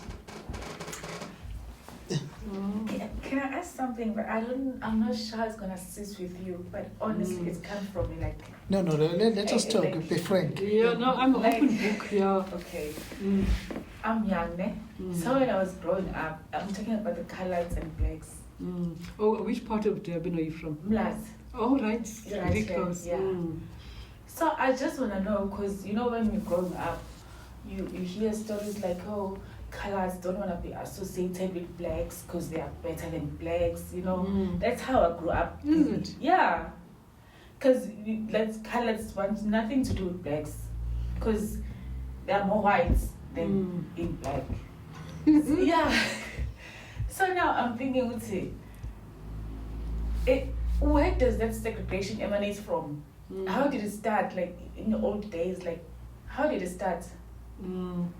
Actually, before the segregation, there was a lot of interracial marriages and having children and so on. Yeah. And even when that racial laws came, it was mostly to protect white men and women from us blacks, coloureds and Indians. So a black person could marry a coloured person. There's no law against that. The problem came when now there's children, where you're going to live. Because a black person could not live in a coloured area. And a coloured area could not go and live in a black coloured person. So, but be that as those laws were, that's now the group areas part where blacks you here, coloureds you there, and so on. The men still used to come here, the black men, and have parties, enjoy themselves, have children from coloured women. And the coloured children used to go there for holidays to the Zulu fathers. There's many of them, you'll see someone who's dark skin or even my skin colour. And if you speak Zulu to them, they speak it fluently. And you say, oh, did you grow up in the rural areas maybe, on the farms? No, I'm from the township here. So now why are you speaking Zulu so beautiful? Well, my father, he's staying here in Lamontville. I go to him weekends. From small I've been doing that. So it's not coloured people generally feeling they are superior to Indians or to blacks, but that thing has been there even against Indians. It's there are a few coloured people who, I don't know where they were born, where they grew up, but they do have this view that they are better than Indians and black people. They are as good as white people, but not really. But not because they are half white, but because white people in their churches and all that, where they invite coloureds, they say, you are our stepchildren. That was a famous line. You are our stepchildren. If that's the case, then we are also stepchildren of black people, because we are half African and half European. But there is definitely that view, and it's coming from that white Christian thinking, trying to convince coloured people and Indian people that Indian people, you are all greedy for money. What did you hear growing up about Indians? Yeah, they can steal sugar from your tea. Yeah, now us too, we were told by white people though, that be very careful of Indians. Be very careful with them. Yeah. They love money so much that they'll steal it from you when you won't even notice. But I suppose as you get bigger, older, and you're associating with black people, white people, even white people, you were told they are violent, they are dirty, dangerous people. So we fear them. As you get older, we go to church meetings with them. They invite us to their church, we invite them to ours. You realize, but how shocking are those prejudices? But this township, we deal with it. I remember I was dealing with identity, coloured identity versus a South African identity, and it was girls from 8 to 12. There were just two of them who kept saying, but Auntie Greta, I am a coloured. So I said, my baby, you were born free. What makes you say, well, my mother said we are coloureds. Okay, what is a coloured? What do you think it is? No, I don't know what it is, but I'm a coloured. Now to try to convince these two little girls that means nothing. It's meaningless. I couldn't get it out of them, because now an adult who is very important to her, like the mother, is more convincing than us as activists. So the older generation are a bit dangerous in terms of continuing the old racial things. You know, those of us who hated what happened, this racial classification, you know, even today, when I have to call somebody a coloured, to me it's like an insult. Yeah. Because it's how, but politically, it's how I was groomed. Yeah. That, you know, this racial classification. In fact, I don't know whether we were there. I always talk about this, that, you know, one of the things that I hate with the forms, when it comes to this thing of asking race, I just hate that. And I can't believe that my ANC could continue with that. It has got nothing to do. I must see a human being in her than all these other things. Now, still on that one, let us talk now. We'll use what I hate. Let us talk about colors. Now, here is a colored population, ethnic group coloreds. You know, this thing of, because there are colors that are very white, and there are colors that are like us. Or very Indian looking. Or Indian looking, you know. So, amongst the colored population, what does that mean? Is it an insult? It means nothing. If they know you colored, they will not doubt you that why you got blonde hair and blue eyes. They won't doubt you. Even you, why you got curly hair and a very dark skin. They won't doubt you. In our family of 12 children, my mother's very light skinned, my father's very dark skinned. So of the 12 children, I'll get the family photo just now. We're all different skin colors. Yes. Some are dark like Indians, some of us are light skinned, and the majority of us was this brown. We sometimes say, this one is khaki brown. We try to define the brown. But as a joke, or I'll say, no, you're so dark, my elder sister now. So you're dark chocolate, no, you're like this, so dark. Then the one that's lighter skinned than me is, you caramel. Now me and my other sister, we are this, so we are toffee. Just to say toffee color, so we don't have to say I'm colored or I'm Cape colored or I'm other colored. So, truthfully speaking, it means nothing to us here internally. But I don't know. In fact, there was a huge, what can I say, violence at one of the schools, but quite far from me, about 3 kilometers, where the colored and the black guys, with then a 9s and a 10, or what is grade 11 and 12, were beating the daylights out of each other and stabbing each other. Then we were told it's a race war. Coloreds and blacks hate each other. That's why the boys are stabbing each other. So we said, no, it can't be. All these years, because we opened our schools to other races in the 1980s. That's more than 30 years ago. Why now they're stabbing each other on racial grounds? We scratched the surface. We sent this one in to go talk to the principal, the school governing body, only to find it's the drug trade. The colored boys have been selling these drugs in the school. Now the black guys have come in with drugs from Lemon Mlazi to sell. So it was what do you call it? A trade war more like. Oh, yeah. Hey, luckily we investigated because we could not believe why suddenly you'll have race wars. So other than that, there's never been conflict. You know, the reason why I asked this, you know, in the 80s, I was a teacher in Hlabisa. So where I was staying, these are Palos. The grandfather was white, but they are black. And what was the mother? The mother was Black. Zulu. Oh, okay. You know, but with them, they're different. There are those that are light-skinned. So the sister got married to somebody here in Wentworth. Can't remember the surname, but the name was Farouk. He was very light. You know, it was very nice during holidays. We'd be together during the day. Everything is nice. You know, they'd start drinking.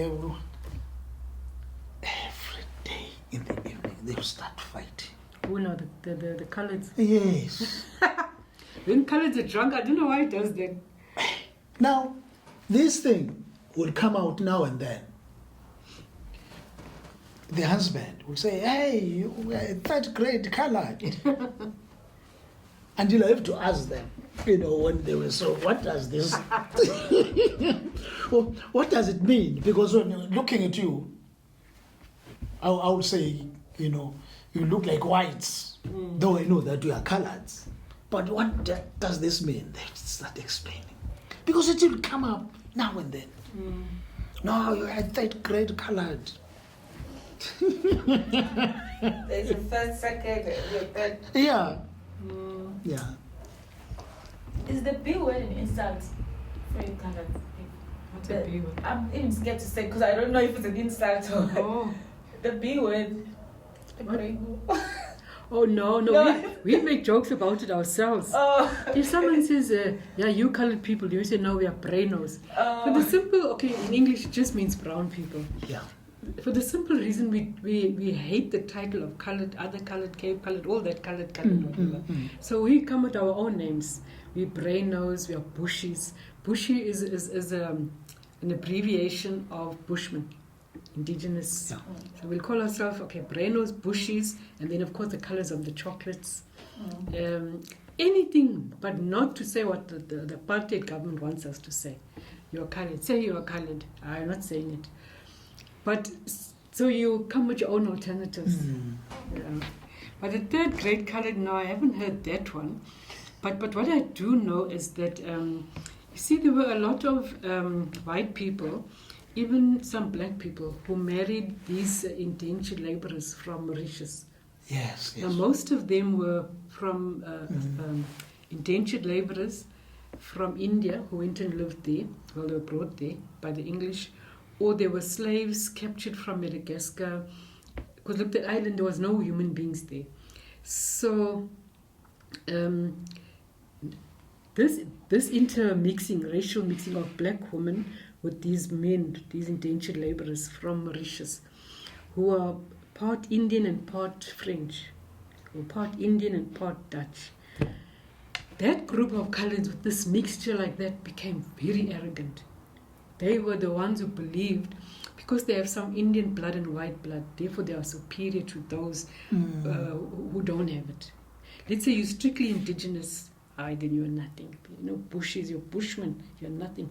But us that are descendants from that place, and our grannies and great-grandmothers, they spoke Creole, you know, that version of French. That group was very racist. They're the ones who probably say things like third grade colored. I'm first grade because I've got some French blood in me, I've got some Indian blood. Those group are hard not to crack. And we dealt with them when we were teenagers. Because they would look down on us also. Just because she's got long straight hair and we've got big bushes of curly hair, which we think is beautiful. But she's trying to make us out to be, we're stupid because you don't have straight hair. Yeah, there's a deal with them. Hit them even. You're just a colored man, you're just a braino. You're not white, you're not Indian. My mother speaks French. Not French, she's speaking Creole. The way they hated that word Creole, shame, it was very degrading for them. But we had to bring them down to earth because there were a small pocket in this place who were constantly promoting that. You know, young and old, sorry, not allowing it. Where are they now? They are, yes, though. But at least it's that generation, maybe it's the third or fourth generation from them. And some of them came into the ANC with us. And we brought them into the church groups and the youth groups. The majority were Catholic. So we dealt with them also there in the church, in the Catholic church. What about the Zanzibaris? There was a small pocket of them that came off the slave ships, or they were slaves, whatever. The majority were Muslim, so they went to Chatsworth. Yes. And then those that were Christian came into the township. Yes, they endured a lot of racial rejection because the Zanzibaris are very, very dark. That of all the dark people in this township, there were no one like them. Plus, they had this nice soft hair. Like people thought, hey, which planet do you come from? Aliens. You are so dark and you have this soft hair and facial features and language you're speaking. So they couldn't easily mix with us. They married each other rather, or African women, because this lot here just could not understand them. But eventually, the second and third generation is fully assimilated. So you can't even find someone who'll say, yes, I'm Zanzibari. And you'll have to say, but look here, you live in this area. Most of the slaves, the regional ones that came off the ship, they got land here. Oh, you're talking about my great. Then you realize, no, this one doesn't associate with that. He's just a colored, he's just a South African.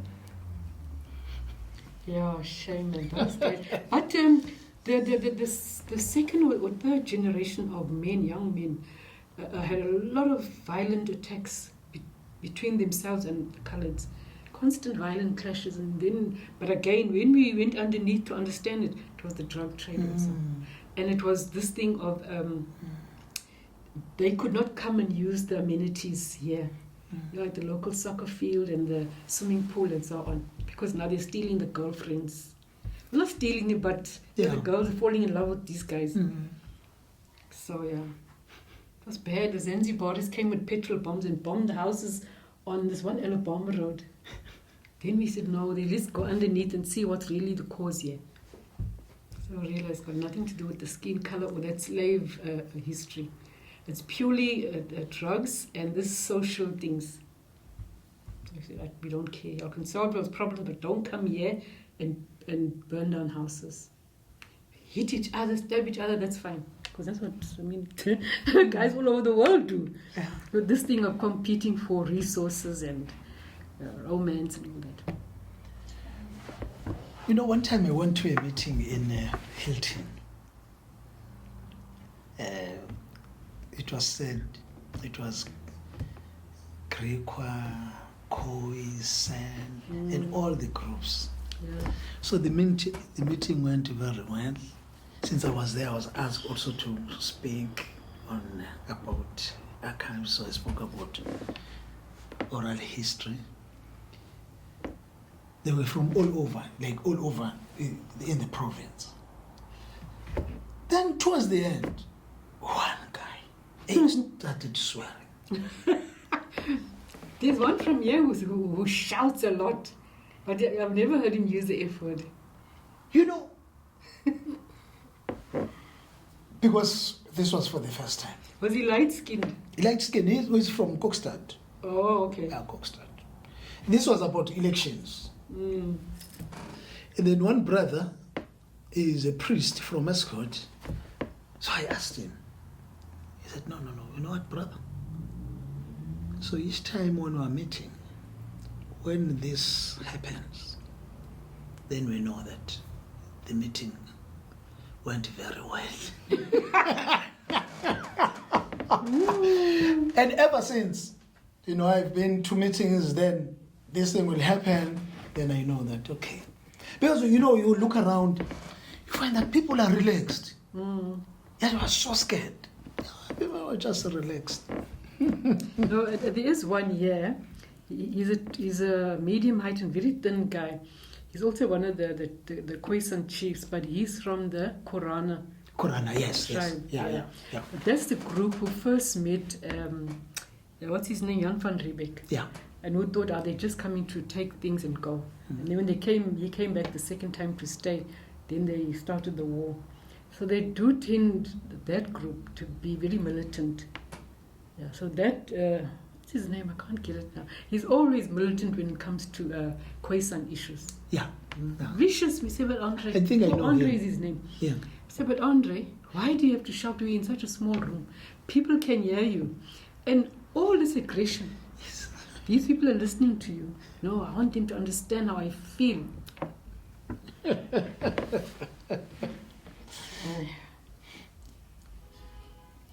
Okay. Politically now, how people here are organized politically as we're talking about the African National Congress. Do you still have meetings? No. In fact, the ANC branch here has always been weak. Since, let me think now, it was before the 1994 elections. In fact, I can say during the uprisings of mid-1980s. Okay. And I think the apartheid government, you know, the apartheid government is so creative and so got a lot of force. I think it's called foresight, Yeah. where you try to predict that, okay, now in 1985, we're going to lose this war. So let us try to take over as many of the colored Indian and colored and Indian areas. Let's take over that. And let us weaken all political activists in white, colored and Indian areas. Because by the time 1990 arrived, we were our UDF structures, which eventually became now ANC structures, we were severely overtaken by the local people, Indians and Coloureds, who came in there to really just disrupt. Look, we were a small group, were very dedicated, very revolutionary. Then here come all these others, mostly young ones, between maybe the ages of, say, 18 to about 35. Were filling up. Now you get excited to see that. In the meantime, they are undermining, they are spying, and so on. So by the time we were officially canvassing for the 1994 elections, we were working with a lot of sellouts. And there were only a few of us closer to the elections. That's how the actual elections we lost, the ANC here lost, even though we were such a strong group politically initially. We lost to the DA and IFP. Now, who would have thought a lot of coloured people would identify with their Zulu ancestry? So they were, they won such a lot of votes. And the DA used swart gevaar, but more rooi gevaar. You're going to lose your churches. The communists are going to burn it down, blah, blah. So we didn't stand much of a chance. So we lost out to the DA, finally just tipped the scales. Plus now the boundaries for the ward system came in. I don't know if it didn't come in 1994, but definitely there were some voting station boundaries where some of the white areas just across the road and just further on were counted with this coloured area. What was it? DA. Okay. So from 1994, we've been controlled by DA. The voting is not very good when people come out to vote. So they hold the power, but we, the ANC group, we are holding all the civics and the church structures and all that. When you come to the vote, people just don't trust the ANC. But this ANC group has been overtaken by more and more younger guys. So they feel threatened by us younger ones. They just want a ward councillor position, but they won't work for it. They don't understand the ANC can't just give it to you like a present. You have to work in your ward for it. So we run by the DA, very old, useless guy, but everything is organized in this township by us. By ANC, even the new ANC Youth League, food distribution of food, the floods, it's not COVID. Other people see us ANC helping them, but they will still vote. Sis, man, what's wrong with you? So during the floods, what happened? What do you remember? This floods of April. Yeah. Actually, we weren't half as bad as what we had seen in the other townships. But where we were badly affected was the two oil refineries. Okay. But especially Saprep, where the water level came that high. The men had to climb these things, and helicopters had to come and rescue them. I tell you, that poor Saprep that was already having financial distress, because COVID alone blocked so much crude oil from coming in. And the price of oil. So those poor guys, they're virtually out of business with this April flood. It's like they were hanging on a thread. And that flood just finished them. But it was very scary because most roads were blocked to get out of town, and wherever you were, you couldn't come back. But like here now, it was flooded quite a bit, but not to the point of flooding the house badly. And then I've got a 60,000 rand water bill because I'm not sure if it's the force of the water that happened there. This, where those tiles are where you have to walk to come around here. A hole developed in those in the municipality's pipeline, and we didn't know. So the water was spilling out there, and then the rains made the flooding. It was just chaos here. But anyway, it was eventually fixed. But there was just rain everywhere. And luckily we live in these very old houses, most of it. The apartheid, the ANC government has not built houses since 1994 here. Not even when I was the HOD for housing. Because now the municipalities control who gets a house. We had to hand it to them because the provinces were so corrupt.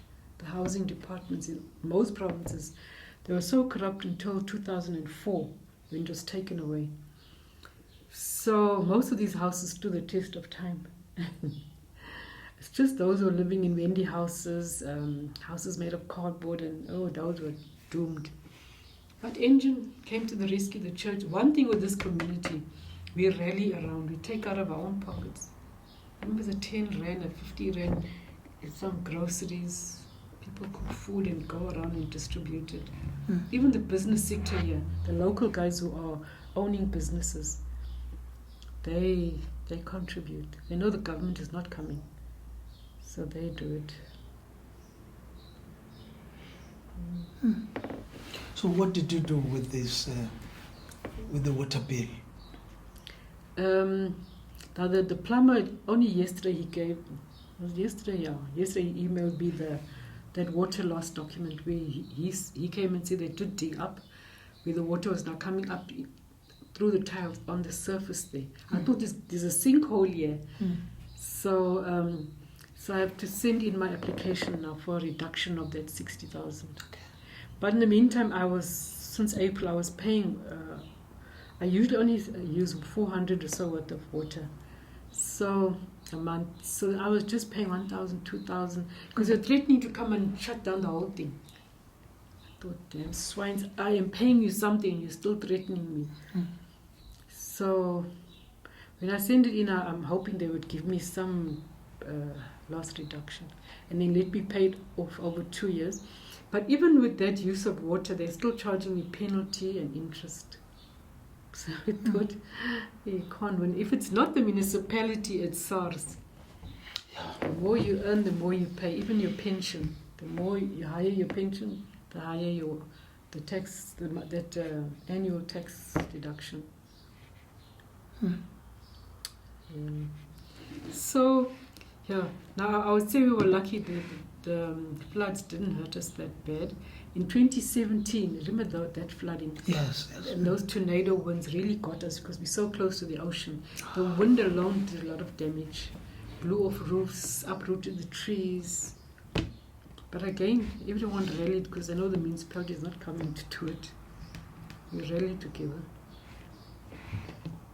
Yeah. But that too, the people are also organizing now against the municipality. They are tired of them and these water issues and high rates. You apply for reduction, they don't give it. I say, yeah, we'll show you. Just like we show the apartheid government, we'll show you also. ANC or not ANC, we're coming for you. So there's a meeting on the 21st, somewhere there in the white area. Pansy Museum, does it fall under you guys? Oh, Pansy Museum, no. Apelgren, yeah.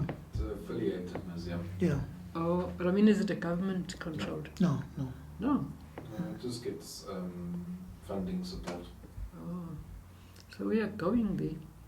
We're joining forces with everybody who comes to say, Firstly, this municipality is very racist. And the amount of corruption, it's becoming like normal. So I thought, it's fine. There's always those who will steal. But why must the majority steal? And you're not even stealing small amounts. You're stealing as much as you can. It's our rates money, our tax money. So it's going to be, unfortunately, a lot of chaos in the city. And elections are coming. Which ones? No, the 2024. That's what we're looking forward to. As for this December elections, the NEC's thing, that National ANC Congress this December. Yes. By the way, this rotten egg, Julius Malema, did you hear his speech on WhatsApp? Where he's calling for the resignation of this guy, of Cyril as president. Oh, He yes. sounds so disgusting. You know, I ask myself, it's okay for us ordinary people to make a speech like that. How does a member of parliament who can remove Cyril in parliament, okay, it's not easy, but you can pay some ANC comrades there, to vote to get him out. Why must you use this public platform? Even if you say, no, you're talking as the president of the EFF, the fact of the matter is you are a walking member of parliament. Yeah. And you have that title, unfortunately, wherever you go. How can you be, this is treason what he was saying. He wasn't just saying resign. He was saying resign or else, blah, blah, blah, blah. Yes. I thought, no, Futsek, you already destroyed us from the Nkandla Tea Party, 2 weeks of hell in July. Was it 4 billion or 2 billion worth of damage? So, and here you are doing it again. I thought, no, it's not fair. He should be arrested. That's not freedom of speech. That's incitement. It's sad. I couldn't believe he's doing that. Oh, he also went to a long length to say, Cyril, you failed to do this, in terms of service delivery, like social issues. So I thought, but when this same Julius was the president of ANC Youth League, what was he doing? He was giving tenders from there, Limpopo, to other white companies, not even to young black companies. And he was living in Sandton, drinking expensive alcohol. He was having a wonderful time. While black youth, I remember the joblessness amongst black youth was so high. And the death rate of young blacks for HIV and AIDS was extremely high. He was having a ball of a time. Why is he the one criticizing Cyril? We can do, because we've always been helping people. He hasn't been helping people when he was president. Now he wants to be president of the country. It's not like he's stepping as he's removing Cyril. So let's say Ace Magashule, because I see his friends are with Ace Magashule, for him to be the president. I am quite sure he wants to be the president. How is he going to get there? He'll come back to the ANC, or we'll form a united country. United, if an ANC become one party, God help us. Not that that's a bad thing, but you see, they will be coming with the militancy to constantly oust each other. It will be endless fighting. Maybe not, I don't know. But can I ask you something? The ANC that you fought for in those days and the ANC that we have right now, your advice to us, should we continue vote for it with the current situation? Because if we continue to vote for it, we are saying continue as we are doing, because they're not going to change. Instead, they're going to get worse. Yeah. Now, so what are you saying? Should we vote for them or should we? It's very tempting not to vote for them. But I remember we used to be taught that an organization is greater than its leaders. So even if you have corrupt leaders, it doesn't mean you should leave the organization. You should get rid of the leadership, bring them down or remove them or do whatever. So that's one important principle. And because the ANC has been in existence more than 100 years, so you want to now, like in some countries, you do have political organizations who are now political parties in government who've been there for a very long time, but they're constantly evolving. Now, the ANC, in terms of policy, is evolving.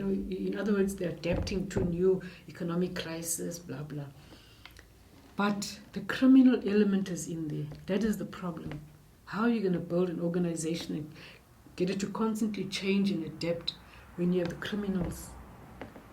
So, if we don't vote for the ANC in large numbers, then who's going to win?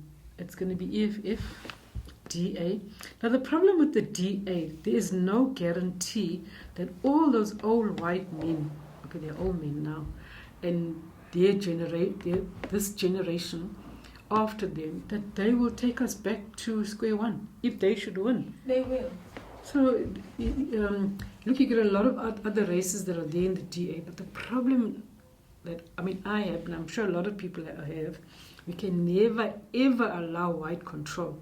Sharing power with white people is fine, but this thing that they always had of, I think it used to be called the folk, and I think it was mostly the white nation.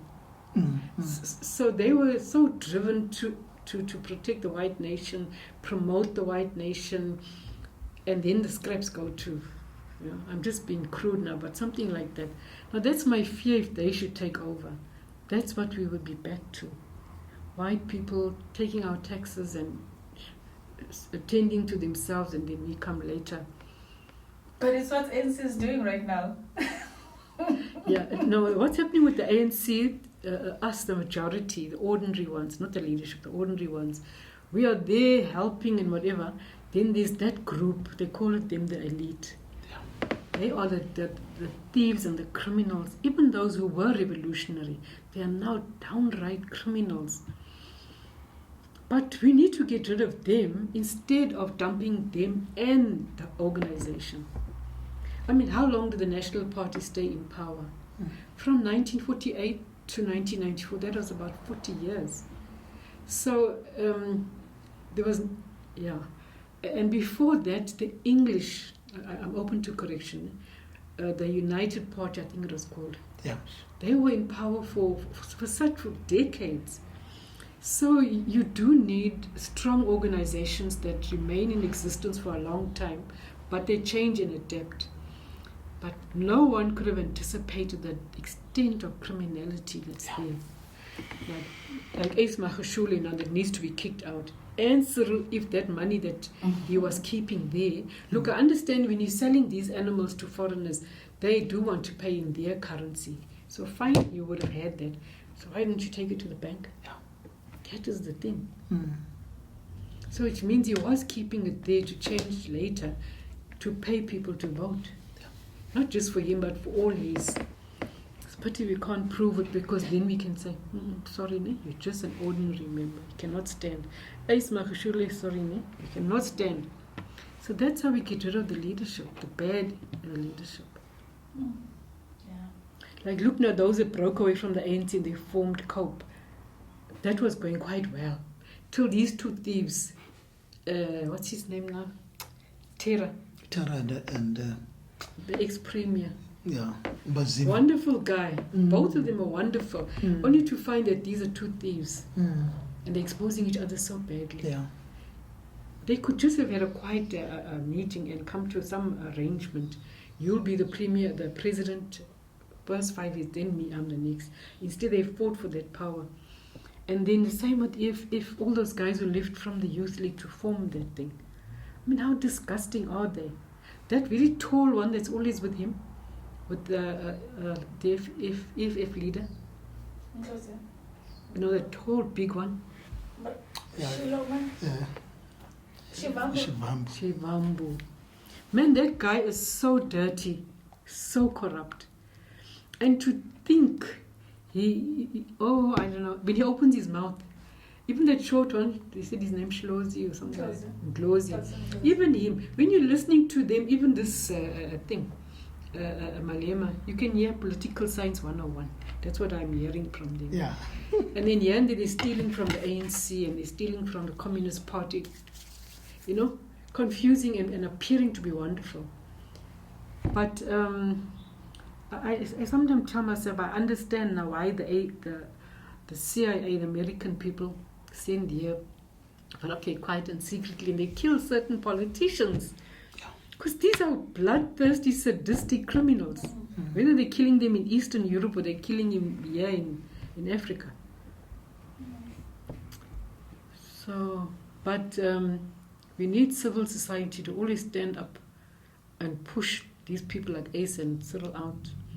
You see, when Jacob Zuma got out as the president, reporting he wanted to complete some term or something like that, civil society was seriously behind that. So, But our civil society is very weak. no, yeah, in KZN it is definitely weak. Except when you go on the groups. Oh, yeah. It's easy. It's a lot of Indian and white. They're ready to strike. The death of Duarte Jesse. Yeah. What can you say? Yeah, Jesse comes from an era, because I've known her from, let's see, when the ANC was unbanned, and then even before the ANC was unbanned, what is it, the early 1990s. That's where I know her from. No. And I was attending some national conferences. She was really a powerhouse. You know, she comes from a Muslim family, the Dangos. And they have a long history as a family of anti-apartheid resistance fighting. One of her brothers also was Mkhonto Sizwe, freedom fighter. So one can only hope that those of us that are younger than her will, how can I say, will emulate her, will model ourselves on her, regardless of your race. It's like modeling yourself on Winnie Mandela, who was fearless and determined to do what. Look, while you're politicking, you also should take care of people who are starving, who are sick, who are homeless and all that. Not because you're a woman, but you should be a caring leader. It's just that shame she got carried away at one point in time. The devil, I only say the devil tempts everybody. Yeah. Her being involved in the death of some of those children. Remember those a soccer team and calling on us to what? Where's your matches? Yeah. Where's your matches? Let us fight the apartheid system. Well, I think she meant the security forces with something even as simple as matches. And it's true. Anything can be a weapon. But I think she did go overboard, but she still remains one of the most fearless and powerful role models. Now, Jessie was part of that group that in the Women's League. It was Jessie, it was Albertina Sisulu, Winnie, and my comrade, when she came out of prison, Tandi Modise. Yeah, these are really tough women. Yeah. So that's what Jessie is. So if we don't model ourselves on her, and Winnie and so on, we will be weak women. Because who are we going to model ourselves on?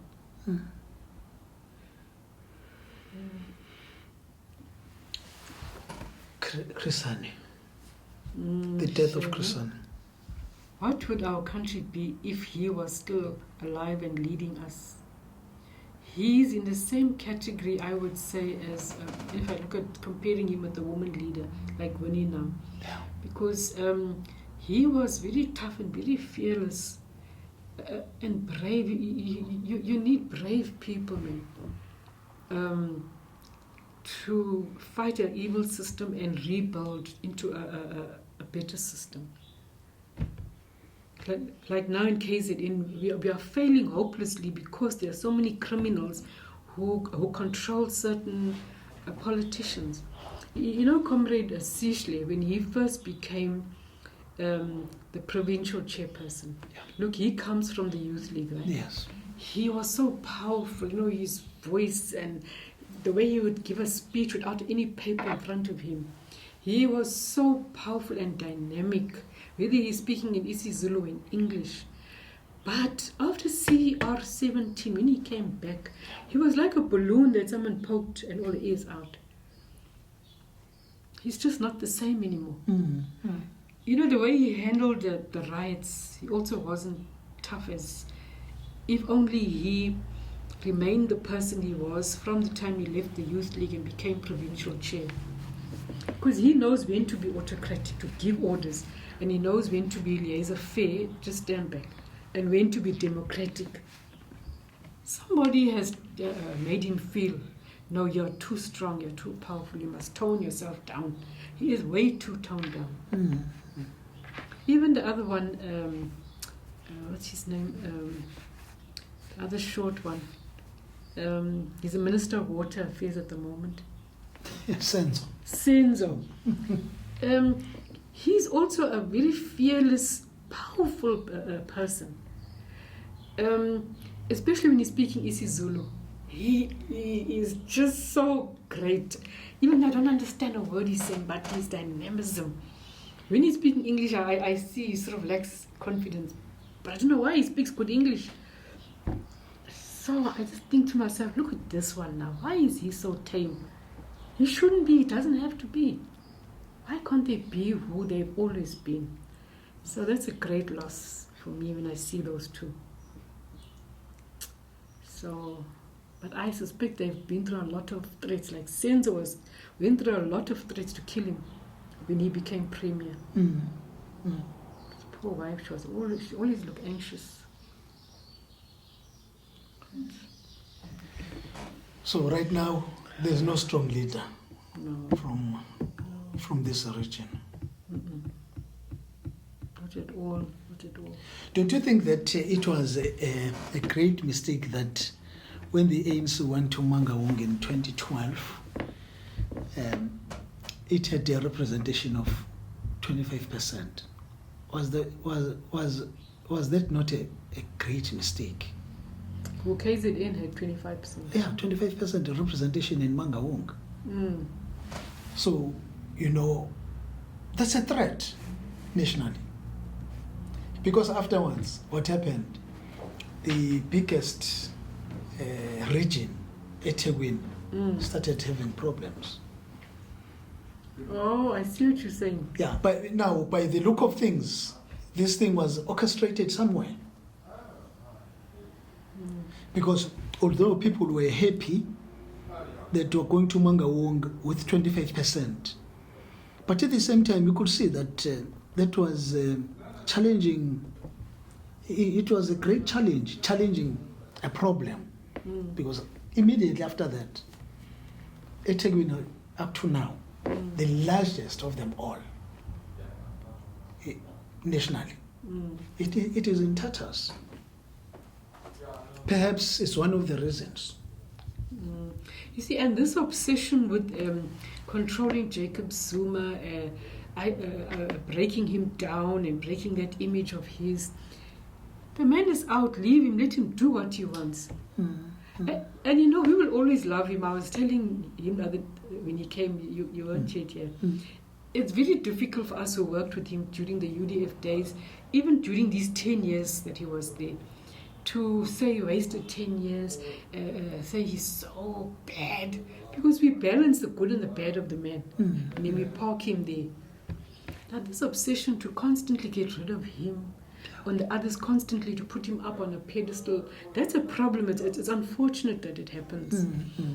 But you see, even someone like this Zandile Gomede, she's a powerful, fearless person. It's unfortunate she's dragged into this corruption, which I suspect is true. She did benefit. Because this police are too sure of their facts and their evidence. But I can agree with you that, and I blame those forces of Gauteng. Gauteng, when they won this 2017, there was something so disgusting about the way they went about it. When they went and hugged Cyril because he won, even though by only a few hundred votes, there's something wrong in the way, the body language of those people. And then when he's sitting by himself, he was crying. Did you notice? Yes. I thought, and then, why are you crying? Is it because you knew how much money you had to pay for people to vote for you, especially from Gauteng? So I don't know, it does break our hearts. What do we do? I can imagine it's worse for you because you fought for this. Yeah. It's better with us. I'm not saying we don't mind it, but it's worse for you. Because we never anticipated it. Lives were lost. Yeah. And you remember at that time, it was not fashionable to be a member of this organization. Joining the organization, you're putting your life in danger. It's unlike now. Now it's Like, I can freely say I vote for ANC, so what? yeah. Yeah. No, I would rather vote for the ANC, especially at the provincial and national level, because the organization, in terms of policy principles, is wonderful. Yeah. It's the swine that we need to deal with. And even then, it's not a lot of these horrible people, it's a few, but very malicious and sadistic. I wish we could have seen it. I always say to myself, I wish I could have seen that the revolution would bring us change for maybe 10 years or 15 years, and then we would lose it all. Because then I would say, I'm not going there then. I would just get married and have my 6 children. Because that was my dream, as you were younger. My mother had 12. I said, no, that's too much for me. She couldn't even manage 12 children. We had to help her. At young age, at 10, 11, we had to help her. So 6 would be just perfect. Instead, I would love this organization. So when did Mama died? What happened? In old age.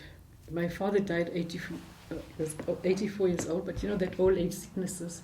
Same with the old age sicknesses. She was 83, I think. She died. So, I mean, the body can continue up to 90, but it showed its signs of, you know, what they say, wear and tear, like that. Yeah. So died purely of old age sicknesses. Oh, okay. Okay. Well, when did they die? My mother died in 2016. My father in 2012, I think it is. Yeah, 2012. Okay. And how happy was she when you were holding that senior position in government? Mama. Wait, I held a lot of them. When I was HUD for social development in the Northern Cape, that was what year is it? December 1994. Yeah, shame. Her and my father were very proud that I managed to get that far. And always tried to give me advice, although they themselves were never managers, but they will still tell me what to do. But they're natural leaders, so, you know. But anyway, but when I got this post in 2013, when my father had already passed away, my mother was still alive, but she already had dementia, so she could hardly even recognize me. So,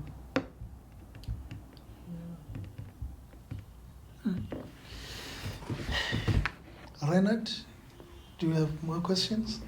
Not for today.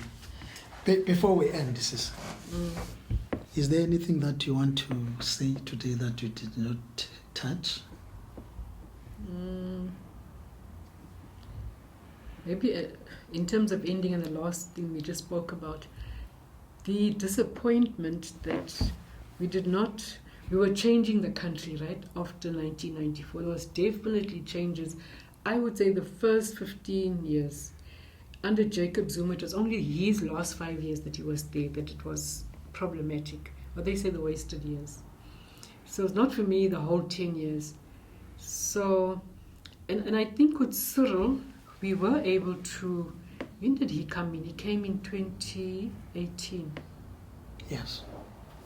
Yeah, because it was around about February of 2018 and managed to get Jacob out. Yeah. So the whole of 2018, 2019, I think he was doing okay, so we did have a lot of hope. So I think my greatest disappointment, which I suppose at some point we need to discuss, but I don't have all the facts, it's the fact that criminals have taken over parts of the leadership. They're occupying leadership positions from this thing of ward councillor, that low level of power, to as you go up. There are just too many of them who are criminals. People who don't give a damn about the organization. They use the organization not even for their whole community's benefit, just them and their family. If we could all admit to that and work on those criminals. But of course, we're not all brave, we are scared. But how? Since, like if we take the branch of the ANC, anyway, of course, like all comrades, they are no longer wanted there. But let us take for just a simple thing. There is a branch meeting. I bring food there to the meeting. And another meeting. So it's known that once I'm there, comrades will eat, will be transported. Eventually, I'm going to be the chair or the regional chair, and then become the premier, and then the presidency. That career thing, yeah. Yes, there's no one who is looking at me, my services in the community. If I'm in the township, people in the street, just checking, So if I have money, I can buy my way to the That's why I to say the presidency. the criminals. But I also feel, and I know this was raised a few years back, once people realize that the criminals are coming in through that lowest level, Yeah. and that we should abolish the ward system. We love it so much and we're so married to it that we can't see what an obstacle it has become. And we tried everything to rehabilitate it, to change the rules, this and that. So to me, one of the things is to get rid of that system. And also be of the service to the people, because if I'm being elected because of my services, not services that started yesterday, because opportunists, they are able to work their way out. That elections are close by, then okay. Sis, thank you. Yeah. Well, thanks to you guys also for all this hard work.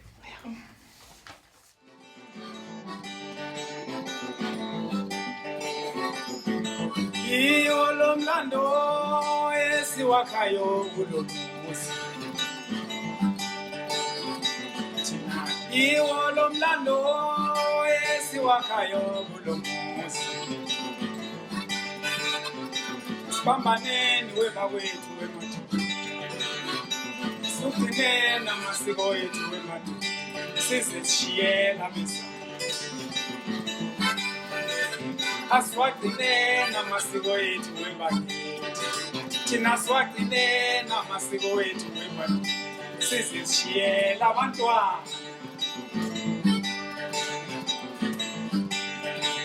Awu sithi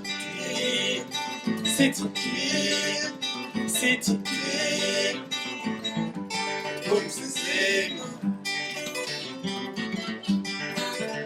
Oh, city.